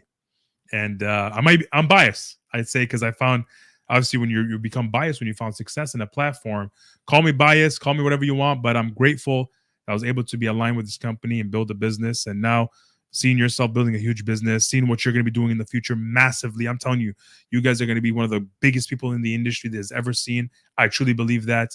And we want to be known as people that build the greatest leaders the industry has ever seen. And we're going to do that. 100%. PHP, people helping people. It's just the work environment it's like a family environment. It's so welcoming. It's something that I really want to focus and take on as a full-time thing, which I am doing. I'm trying to beat Mr. Haas's and Miss Naveen's record. You will. Correct right now to first the MD. How many months did it take you to hit that? 3 months. I became a broker. 3.5 months. Okay, so I gotta hit that right before. You will. Little before 3 months. I'll hit that. I'll hit MD, break that record, guys. PHP, it's a life-changing opportunity for anyone to take. Sahid, do you want to talk about it a little? Yeah, what I would say is if you're an 18, 19-year-old and you're trying to figure out what you want to do and school is kind of not your thing, the military, you don't want to go that route, and your goal is to be a millionaire. Right. So, okay, if you want to be a millionaire, now you got to go on Google and search what industry promotes the most millionaires. And you're going to find that financial services is number one. And then insurance is more than 60% of that. So if you want a very, very high chance of getting there, you got to pick the right industry and you got to pick the right field. That's one. Two, now it's about picking the right company. There's a lot of insurance companies, okay? A lot of them.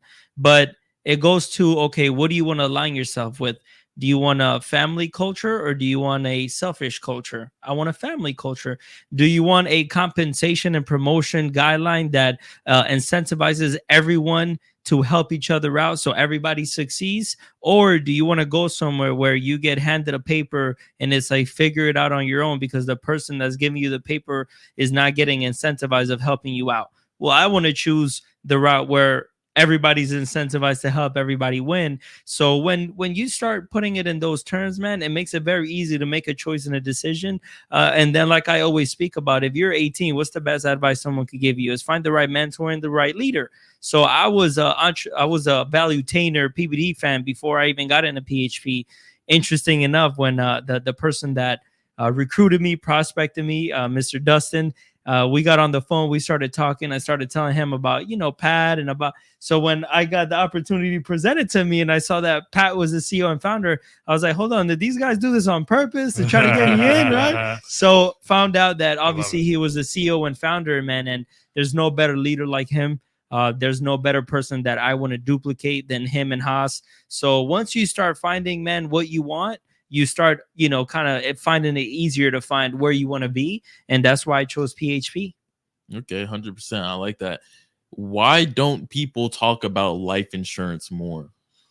Why isn't this something that's talked about in school, social media, or why isn't it a mandatory thing? Home insurance is mandatory. Car insurance is mandatory. Yeah. Life insurance isn't mandatory. Great question. So for me, so society wants us to be what? Poor, weak, right? Not have financial freedom and not have wealth.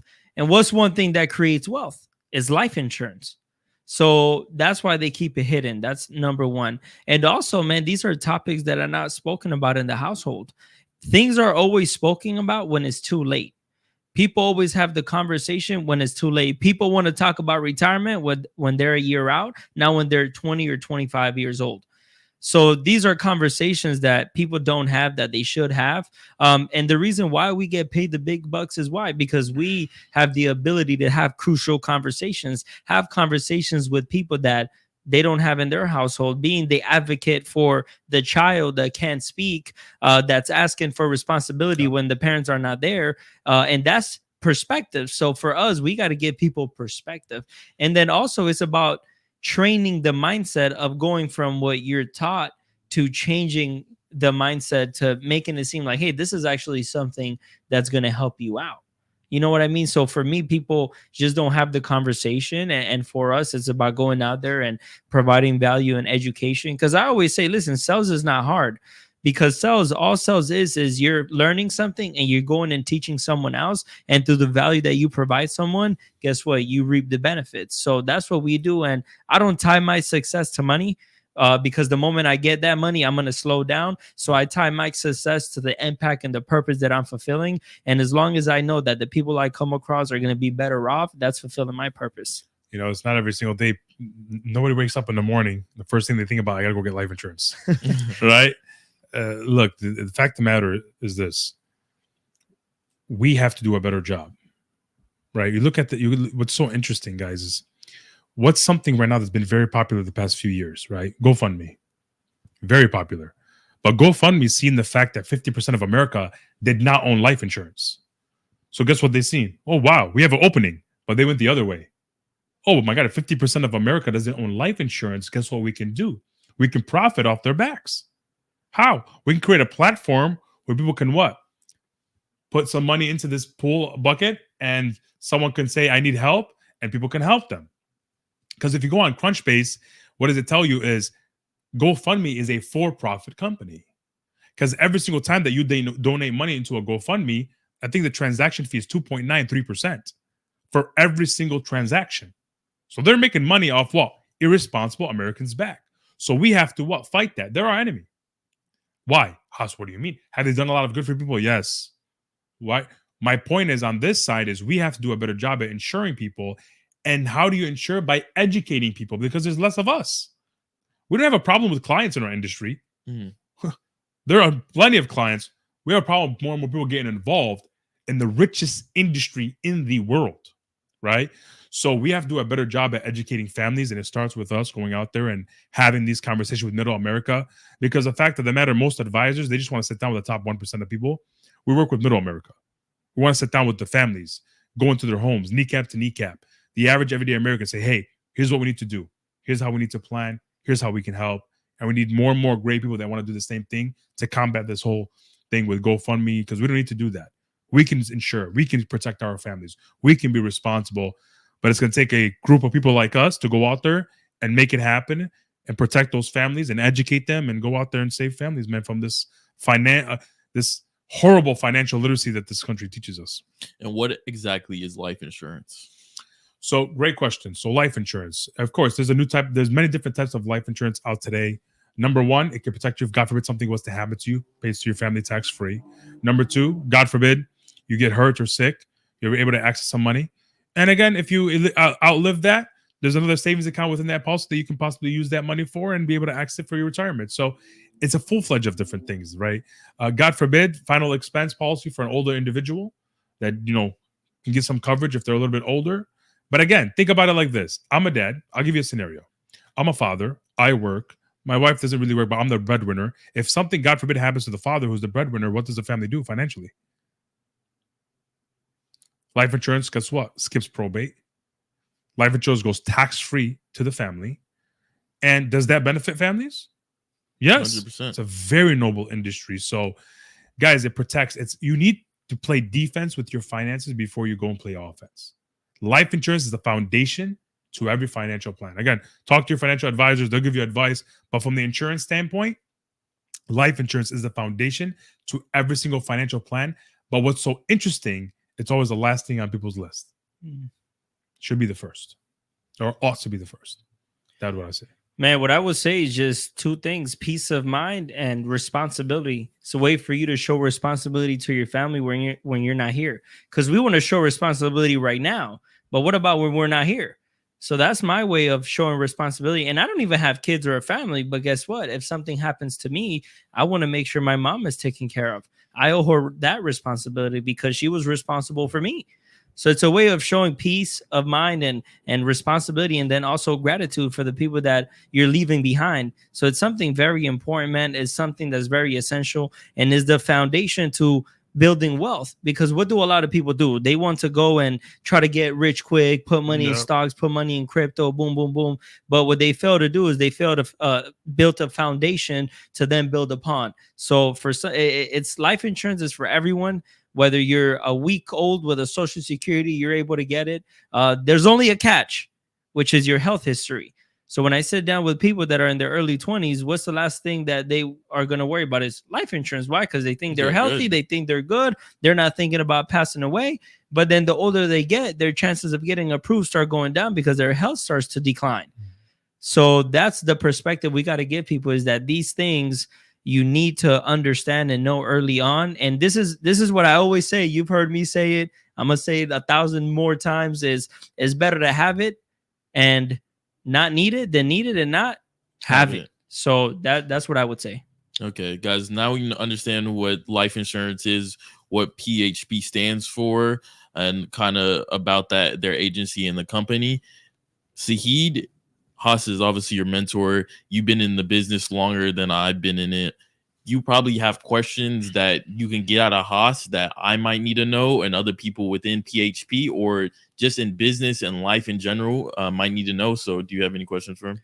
Yes. So for me, Coach, is because we know where you're at. We know where you're going. And this was a question that I was going to ask you right after talking about the book. But, you know, what's your enemy? What gets you fired up? Man. And what gets you up in the morning and gives you the drive that you need to go where you're going? You're going to go there, right? Of course. Okay. Look, what's so interesting is you're going to graduate from certain enemies. So certain enemies I had the past couple years, guess what? I graduated from them. We already proved them wrong. My enemy today is, when you're raising kids, you start to think about a lot of different things.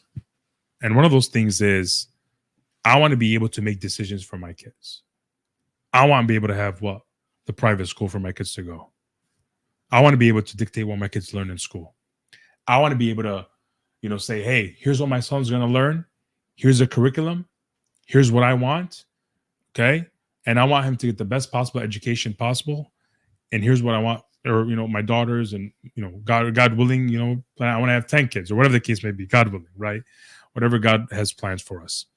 My enemy is people trying to, number one, hurt our children with these dumb, concepts that they're trying to push on us, these agendas. That's number one. So number one, you have to be strong financially. You got to be strong spiritually, right? That wakes me up every single day. That's number one. Number two, the people that, that maybe watch this don't know who they are. You probably didn't believe in the vision. You probably doubted our leadership. And for me, I'm someone, if you doubt me, no problem. As long as God keeps me healthy, keeps me going, we are going to show you. If you've ever doubted us, if you've ever said we're not going to be able to do what we do, if you ever said that we're not going to go out there and build something big, we're going to make sure you eat your words. With all respect and love, by the way. And I love my enemies. Why? Haas, what do you mean? Thank you. Maybe I needed that. Maybe I needed you to tell me you couldn't do something. Maybe I needed you to say, you know what, you don't believe in the vision. Maybe I needed you to say, you know what, yeah, this is not going to work out. Because we all have those people. People may be telling you, oh, this podcast thing, what do you do?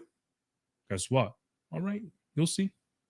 Oh, Sahid, you're saying you're going to do this and you're going to say you do that. No problem.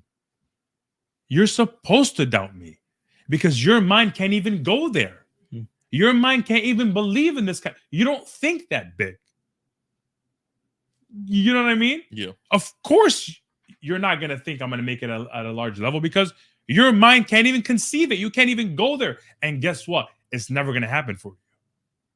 So my enemy are the non-believers, man. And we're going to turn them into believers. A lot of them know who they are. And most importantly, above everything, is I want to be a leader amongst leaders. I'm never going to stop until we get there. And to do that, you're going to go through a lot of enemies. And guess what? The higher you climb, they don't go away. Mm-hmm. There's more of them. So what does that mean? You got to be better. You got to improve. So we're ready, man. We're ready to take on whatever life gives us. I'm grateful to be in the situation that I'm in. And we're going to, I know what you're going to be doing in the future. You're going to be doing some massive things. I know what you're going to be doing, Basil, in the future. You guys have I'll tell you this, man. The world's going to know your names. The world is going to know your names. I guarantee it. The world is going to know your names as long as you put your head down, you outwork, you out improve, you out strategize, and most importantly, you outlast. You never quit. People are, you know what people fear? The one who is willing to go 15 rounds, 20 rounds. People feared Muhammad Ali because they knew he was never going to quit, that he was willing to die in the ring. That's what made him so great. So as long as you're willing to outlast everybody and never quit and keep coming, no matter how many times you get knocked down, eventually the world's going to remember your name, and everybody that ever doubted you is going to be like, damn, he's a beast. So, Coach, so for me, I know how big of an impact your mom has made on your life. yes. What is one thing that your mom instilled in you that you use till today to be successful in business? Respect. It was huge in my family. Respect everybody. Like, respect goes a long way, guys. Opening the door for people, saying please, saying thank you. You know, my wife will tell you, if somebody brings me out like the wrong food at a restaurant, I'll eat it. I'll say thank you. I appreciate it. Like walking into a restaurant, shaking hands, looking people in the eye. How are you? My name's Haas. Nice to meet you. Respect. These days, it's like it's an anomaly if you open a door for somebody in South Florida. Oh my God, right? Or if you say hi to a random person, or when you're at the gym and you see somebody, you know, next to you that's looking to want to jump on the machine. Hey, come on in. Come jump on there with me. Right? Respecting other people's spouses, respecting other people's husbands, respecting other people's kids, respecting other people's privacy, respecting other people's opinions. I may not agree with it, but I respect it. Okay, no problem. Because you can still respect someone if you disagree with them. Respect was something huge in my family. I don't care if I become a multi-deca billionaire, hecto-millionaire, whatever they want to call them. I'm going to still treat every single person with the utmost respect because God's always watching. So one thing that was really instilled for me from a younger age was respect everybody, no matter how big you are, no matter what you've done in your life. Because just like that, God can take it away from you if you don't know how to use it. With great power comes great responsibilities, gentlemen. So wow, that was powerful. Coach, my last question to you is, we know where you've come from. Yep. We know where you are. We know where you're going. But for you, what impact and legacy do you want to leave behind for your community and for your industry? What a great question. So thought about this many times. Look, you guys ever watched when Muhammad Ali said, I want to be known to get a pint of love? And you know, and he did that. I'll send you that video. It's an amazing video about how he wanted to be remembered. How I want to be remembered. Every single person that ever crossed his path, he made better. He had strong opinions on things that mattered. He loved, but at the same time, he was tough on you because he wanted what's best for you, but he loved you. He was a real leader. He raised great kids. He was a great husband. He was a great son. He was a great brother. He was a great colleague to be around. He brightened up my day. And he really took on life. And he didn't give up, no matter what happened. So he took on life, and no matter what life threw at him, he kept moving forward. He kept going. And that can probably inspire somebody else to do something. And look, guys, you may not change the world, but you might inspire the person who changes the world.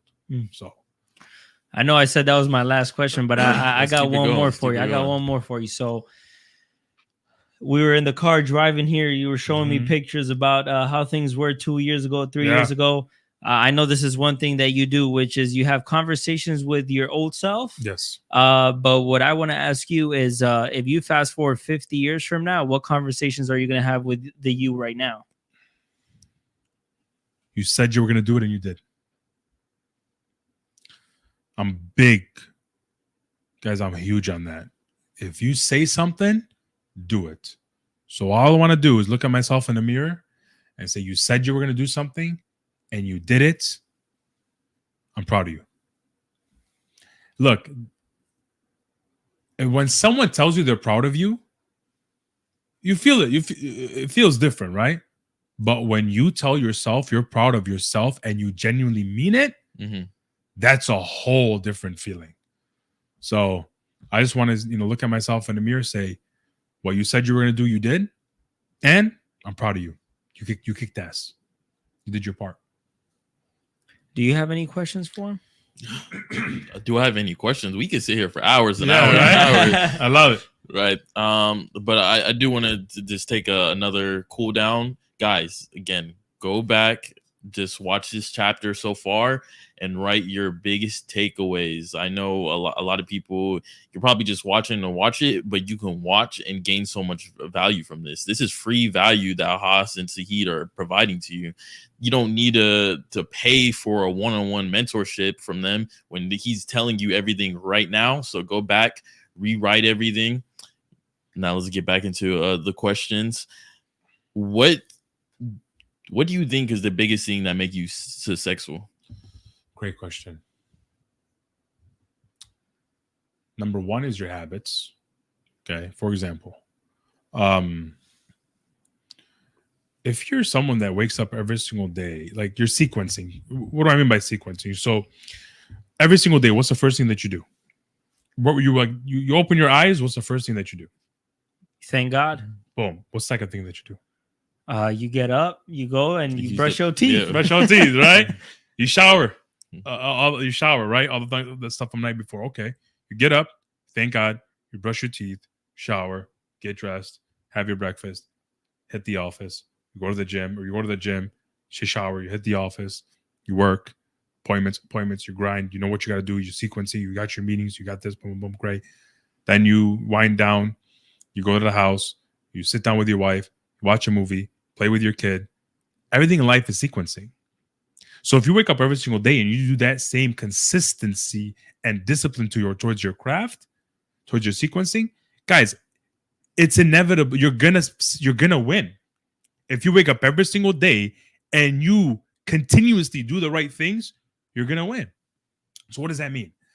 Wake up every single day, consistently do the right things. Now, are you gonna feel like doing those things every single day? No. You need discipline. So sequencing, meaning you have to have a certain regimen. Okay, you have to have a routine. You have to be consistent with that routine, and you have to be disciplined with that routine. You do that for a long enough time frame, you keep improving and you read books, you work your tail off, you learn, you gain more experience to be able to strategize and get better and improve on certain areas, and never quit, it's game over. So your sequencing has to be on point. Wake up every single day, develop discipline, the right habits, be consistent, and you keep doing that, and you read the right books, and you constantly recreate yourself, the world is going to pay you. The marketplace is going to pay you. It's mathematically impossible not to win. I got a good question for him. So growing up, we all watch movies and we see them as entertainment. Yep. Nowadays, when you get older, you see movies and you see more of lessons and things that you could apply. So what is a movie, coach, that stands out to you that you learned a lesson that you apply today? You guys ever watch Bronx Tale? Ever watch Bronx Tale? I don't think I have. Oh my God. The worst thing in life is wasted talent. The worst thing, I'm going to even look this up. This gives you the exact same. But that Bronx Tale is a great lesson. Should open the door for you. Like, if you get in their car, you open the door for you. You ever seen that? Now that you said that, now I understand. So if you go to Bronx Tale, right? That was a great movie, by the way. Incredible movie, right? Bronx Tale, the worst thing. Look at this. Here we go. So in Bronx Tale, it says, look at this, how powerful this is, right? So here we go. Pull this up here. So if I go here, the saddest thing in life is wasted talent. Think about that. The saddest thing in life is wasted talent. Meaning, if you have the potential to be great and you don't go after it, what'd you just do? You wasted this God-given talent. For what? Because you were lazy? Because someone doubted you? Why'd you do that? You had all this talent to be great. You could have been the one, but you chose comfort. You chose, to go out and drink. You chose to have bad habits. You chose to be lazy, but you had all this potential. So that movie really that movie really impacted me. In regards to the saddest thing in life is wasted talent. Another thing is, we've all watched Scarface, right? Mm-hmm. Amazing movie. Amazing movie. For me, American Dream. Doesn't matter where you come from, what language you speak, you can make it, right? But also what that movie taught me was when you climb very fast, you have to really understand how to understand it. Because in life, guys, when you're doing the right things, you start making money, and you grow, and you start getting the accolades, and you start winning. You have to really keep yourself grounded. You have to be careful with people telling you you're amazing, you're great, you're Flattery. this, you're that, flattery, right? So what happened in that movie was he got too big, too quick, and didn't know how to handle it. And it led to drugs. It led to thinking you're invincible. Because when you start winning in life, you start to think you're invincible, right? You start to think like nothing can take you down. You got to be aware of that. So those are the two movies I would say, the messages that really impacted me.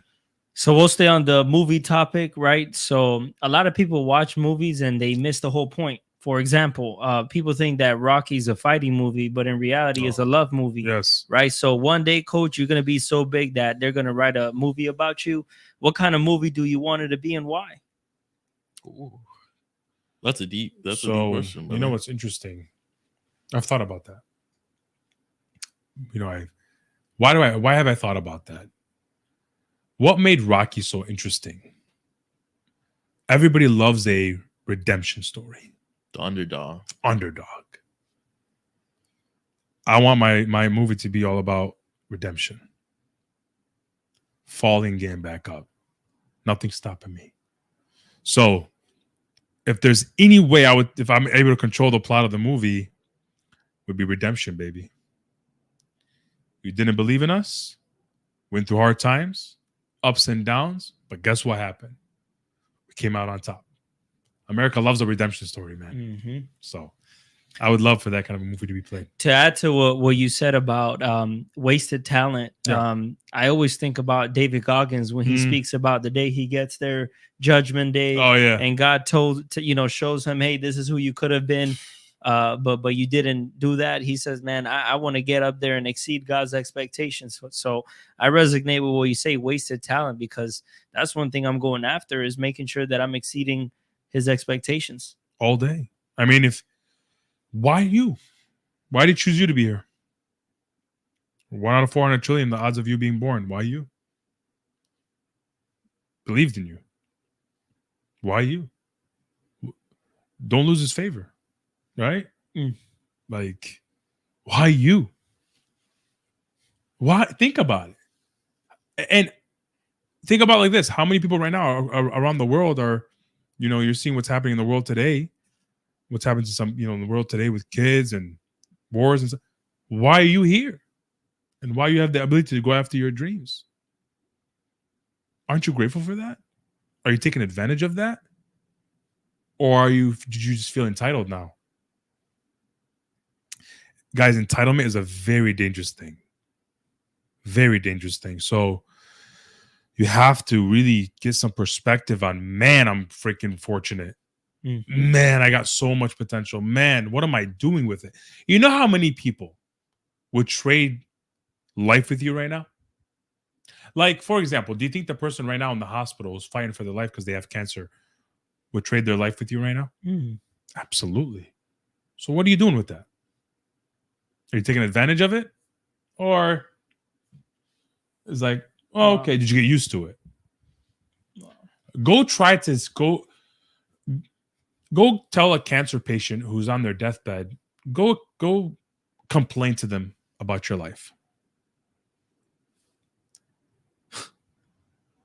What are they going to tell you? Like, man, just stop it. Yeah. What the hell are you talking about? Look where I am. You're so lucky. Go take advantage of it, man. What are you doing? So I just want to, man, I want to go on my deathbed knowing I took advantage of every possible scenario in my life and I did my part.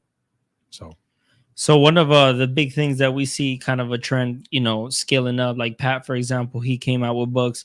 Matt Sapala wrote a book. Do you have any plans on writing a book? And if you do, what would the first book be about?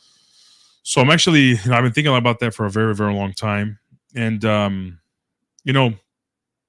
when you think about books, you want to write a book that you wish you had coming up.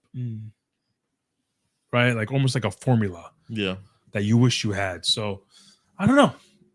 I'm gonna figure it out. Is it in the works? Yeah, I got a few things lined up of what I want to do. I'm a kind of guy where the next 20 moves are mapped out. I know what I'm gonna do, God willing. Of course, God keeps me healthy and wants me to do what I want to do. So, but I've always, I'm gonna look at a book. If I write a book, I want to make sure, like, man, I wish I would have had this at my fingertips when I was coming up. So. You have some things in the works, some ideas, and I'm looking forward to that next stage. But first, we got to go out there and take over this industry. 100%. So if we talk about books, what are some books for the audience that they can go and read that made a big impact in your life and what you do? Great question. So, of course, you have the for How to Win Friends and Influence People. Okay, that was number one. Why is that? There was one line I took from that book that was crucial. Make everybody feel like they're the most important person in the world. That's sales. That's human nature. That's people skills. Because to that person, to someone else, they are the most important person in the world. So they instantly relate with you, right? Okay. So How to Win Friends and Influence People is a great book. Your Next 5 Moves by Patrick Bet-David, great book. Also, Choose Your Enemies Wisely by Patrick Bet-David just came out today. Phenomenal book. Another book, Barbarians to Bureaucrats. It's a great book that I'm reading. One book that really helped me as well understand business was the E-Myth. E-Myth was a great book. Take the Stairs was actually a great book too. Take the Stairs was a great book. John Maxwell, all the John Maxwell books. One of them was the 21 Irrefutable Laws of Leadership was a great book. John Maxwell. Man, I can go on. Laws of Human Nature by Robert Greene. 33 Strategies of War by Robert Greene. Robert Greene's books are phenomenal. Right? Phenomenal books. Incredible work he does. And for me, call me biased, but the Quran, man. Okay. My man. Quran. Absolutely. Yes, sir. It's the way of the direction of life. I'm surprised you being in the financial industry, you didn't say Rich Dad Poor Dad. Oh, of course. Yes. I mean, that's like the first book. That's like is that like the Bible? That's the first book. I mean, I haven't read, but yeah, it's a great book. What's interesting, that's the first book I ever read. Cover to cover. Okay. Phenomenal book. It is. And it's still relevant today. Is that where your entrepreneurial like mind started? Not really. Because you said you that was your first book you finished. You know when you grow up, you watch people growing up. And I grew up fortunately with a lot. My parents were entrepreneurs. I watched how they operate their own business. I had family members who were entrepreneurs, and you see the way that they operate and build a business and employ and make the economy better and offer jobs and work hard, and that attracted me, man. Getting up to work every single day and building a company and getting better and improving, that attracted me. So the spirit really came when I was younger. I just wanted to be like, the boss man, but not the boss man, the leader. The leader. I always wanted to be someone that everybody can count on to win. What's the difference between the boss man and the leader? A boss tells you what to do. A leader shows you what to do. All day, every day. Bosses chirp at you. Leaders show you. Leaders lead. A leader will never tell you to do something he or she has never done before. Ever. Right? So I'll never tell you to do anything I've never done before. Ever. And I'm not willing to do and keep doing. So boss will tell you what to do. A leader will show you and actually do it. All day. Coach, so many athletes, they have a career in sports as athletes, and when they come out of it, they're a little displaced in society because they don't know how to grab those things they learned in sports and apply to the real world. What are some things that you've took from bodybuilding that you applied to business that's made you successful? Great. So systems. For example, being able to finish a job, like putting together a plan. Here's what I want to do, and being able to finish it. So, for example, I want to hit this income goal by this time. Okay, reverse engineer it. Let's now, okay, I want this goal. Let's reverse engineer. Boom, I reverse engineer it. Okay, I got to start here. I got to have this meal plan in place. Here's the amount of calories I got to intake. Here's the amount of cardio I have to do. Here are the workouts I have to do. Here's the amount of rest I have to do. Here's the amount of water I got to drink, right? So that correlated into business, meaning, okay, I want to reach this income goal. I want to hit this deadline. I want to hit this milestone. I reverse engineer it. Okay, what do I got to do to get there? Boom, boom, boom, boom, boom, boom, boom. Here's the amount of calls, amount of appointments, amount of marketing, amount of research, amount of this, amount of money. Boom, boom, boom, boom, boom. Structure, sequencing. So you got to reverse engineer everything. Here's where I want to go. Okay, what are the steps that I need to go to get there? That's what bodybuilding did for me. And then, most importantly, to stick to it, have the discipline to stick to it. Because in bodybuilding, you don't want to be on that treadmill at 7 a.m. every single day, but you get up and do it. You don't want to be at the gym at late at night training, but you get up and do it. You know, you're starving half the time, but guess what? You push through it because what? You want the end goal. Same thing in business. You're so tied into that end goal that we're willing to endure the pain that comes with that. So bodybuilding helped out a lot. That's actually my next questions for you, because you were in the military. So what things did you learn in the military that you applied to your life today that you found success in? Groups, brotherhood. We were talking about this earlier, but you have to find, humans are social beings. I'll start with that. If you have multiples of us, we're going to dominate. Yep. In the military, you're doing the same exact thing throughout boot camp, right? The person next to you, your left, your right, whether you're a woman or a male, you're doing the exact same thing. And that structure, which he was talking about, scheduling everything out, everyone is doing that. You're now around the right people. You're now around people that are killing it at the same time. And if you apply that and then you take that and you put it in the real world, you want to put yourself in the circles around those people. You want to do the same thing that the people next to you are doing. So you don't want to be next to the bum. You want to be next to the millionaire. How did he do that? Right? So you're going to gain the wisdom. You're going to gain the knowledge. I'm sitting here with Sahid and Haas, right? I'm not sitting here with a 20-year-old that's at parties and clubs. No. That's not who I'm interviewing. I'm interviewing people that I want to be like, right? And you want to surround yourself with those people. So personally, the things I took from the military to now, scheduling stuff out, right? Schedule. I need to structure my life in a way I know where I'm going.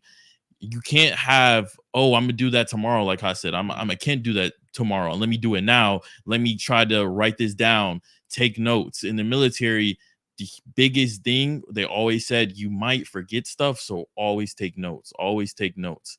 You always take mental notes or you write them down. Thank God this is on video. I'm going to go back and watch this 2-3 times. My speech, I improved by going back and watching it, how I spoke. I get to observe what y'all said. I get to write down the biggest takeaways, right? In the military, you have to, this is something they do. You have to write your biggest takeaways from whoever your instructor was. And then you have to stand in front of everyone and say, oh, this was my biggest takeaway. So stuff like that, that's what helped me. And those are the kind of the small skills that I've taken and put in place for my life to succeed, along with the discipline. Discipline is huge, huge. A lot of people, definitely my age, right? They get money. They're in Miami. What are they going to go do? Party, right? They have the cars, right? I'm driving Lamborghinis. What I'm going to do? Girls. You have to stay away from things that aren't going to help you. Mm-hmm. And that comes with discipline. So I'm young. I got money, right? Mm-hmm. I could easily say, okay, cool. I know for the rest of my life, me and my family are good. So now I'm just going to go fuck off. Yep. No, I'm going to even grind harder because I have the discipline to grind harder, because my goal is not to make my life good. My goal is to make my family life and everyone around me, their lives good. I want to be remembered as a good man, father, and husband to all of my peers. My end goal is to help people, right? Not to bask in everything I have, not to be entitled to materialistic things and be attached to materialistic things. I don't want people to be like, oh, Basil's known for driving Lamborghinis. I want people to be like, Basil's known for providing value to people. So that's Powerful. Man, that was powerful, man. Very powerful. So for a lot of, because you say, hey, I want to be around people I want to be like, there's a lot of people that are watching this that are younger that want to be like you. So what's one piece of advice that you could tell the younger generation? Take risk. Take risk. When I got out the military, I broke my left leg, fractured my foot, so I got medically discharged. I was sitting at home, and I'm not going to give any free clout to anyone, but I found this guy, and he had a school, an online school, and I was like, should I do it? Should I not do it? Should I just go work a 9 to 5, or should I try to start my own thing? Right. Thank God I had money to do that from the military saved up. But let's say you don't have money saved up, right? You take risk by going out and providing free value. Like Haas said, he had to work with his family. So guess what? From that, you're learning skills. Now it could have been a landscaping business. You could go to a landscaper and be like, yo, let me work for you for free. You start landscaping. Now you know everything within their business to start your own landscaping company. Find a mentor. Find someone or a niche that you like, or someone that has been successful in their field, and just follow that. They have blueprints.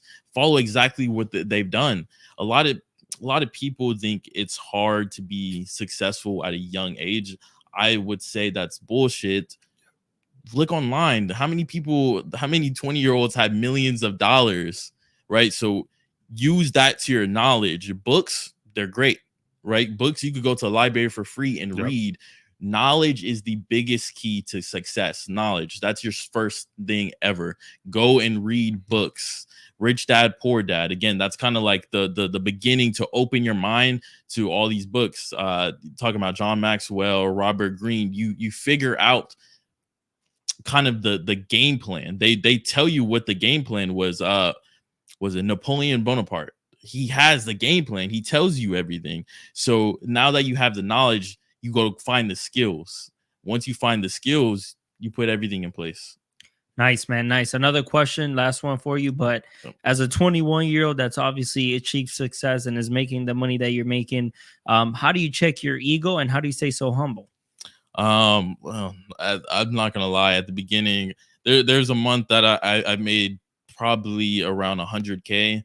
The next month it was gone. It was completely blown, and I had to sit back and was like, yo, what the fuck just happened? Like, what did I do? Like, I'm not partying. Like, I'm not a partier. I don't drink. I don't do drugs. So what happened to my money? Yeah.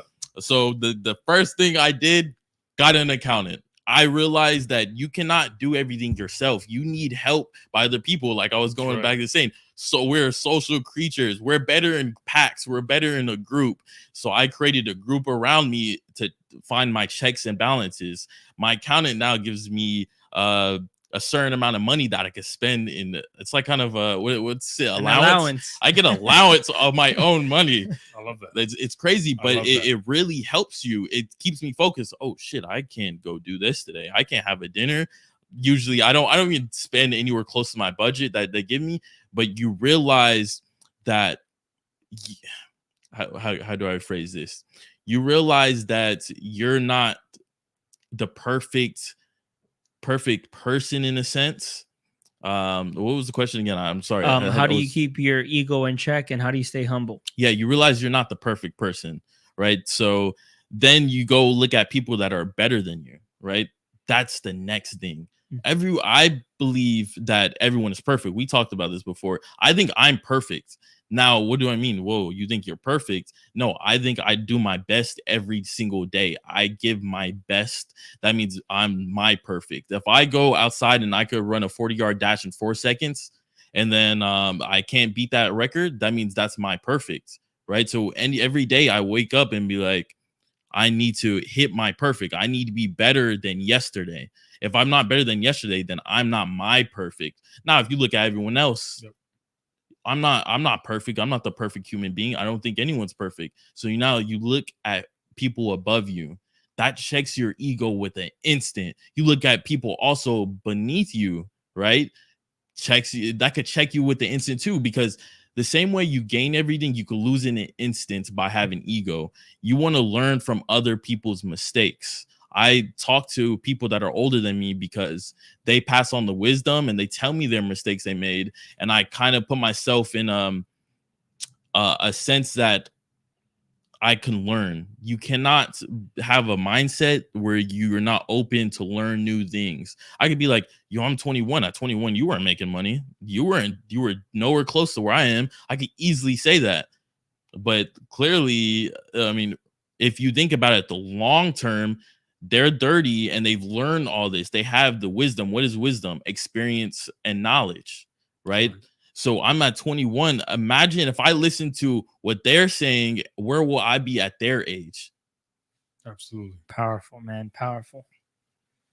Love it, man. So, guys, is there any bonus questions, Steve, in the chat?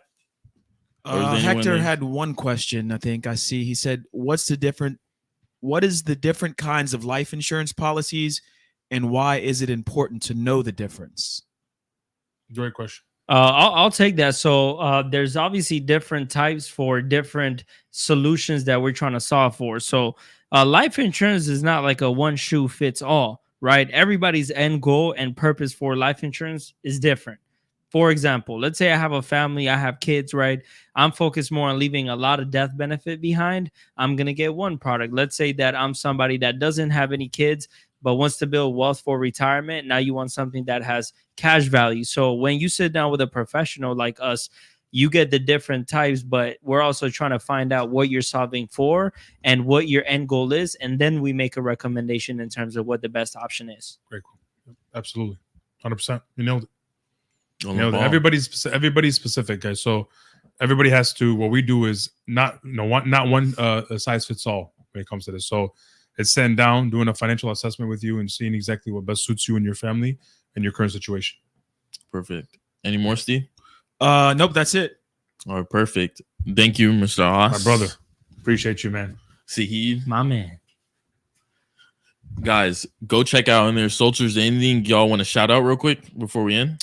Follow us on Instagram at haas.bousi, HASS.BOUSI on Instagram. That's where most of the things that I post. Yes, and then my Instagram is Sahid Abdala 22, SAHID ABDALA 22, baby. We going viral trying to get like this man over here. Thank you. Guys, you can follow me at Basil Artist on Instagram or at Networking Show. Guys, if you want to work directly with people like Sahid, Mr. Haas, hit me up. I'll put you in the right places. PHP has events every Tuesday, every Saturday. You could hit any three of us up and be like, yo, can I attend your event? And we will respond to you. We'll send you the invite. Guys, this is a huge opportunity. Again, as Mr. Haas and Sahid said, there's not a lot of agents, but the population keeps growing. Right. 56% of people don't have life insurance. This is not a game that's saturated like the real estate industry. There's so much the success levels that you can get. It's unmaxed. It's infinite. Absolutely. So guys, thank you so much for watching. Signing out, Basil Artist and Networking Show.